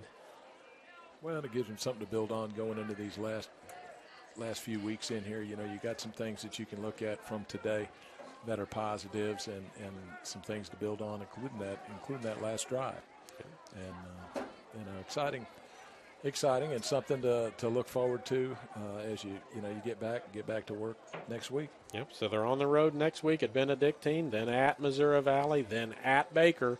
Be back home on November the 12th for the season finale against Evangel, and I'm sure we'd like to send Evangel out of the conference with a thumping so that they can remember us well as they move on to the Kansas conference. But that's a ways down the line. So off week, three games on the road, so it's almost a month before the Eagles will be back here at Davis Field. But I thoroughly enjoyed having Greg Hession here. I appreciate him coming up from Springfield to do the ball game with us today and help out. And for those of you that listen on a regular basis, you know that the color guy has to carry the broadcast because the play-by-play guy gets carried away with doing other stuff. So, well, thank you, Charlie. It's been a pleasure for Jay Sean Northington. This is Charlie Brown for Greg Hession. We're going to say that's the end of it for today. 27-13 is the final, and we will see you all in about 4 weeks when Evangel comes to town. Thanks.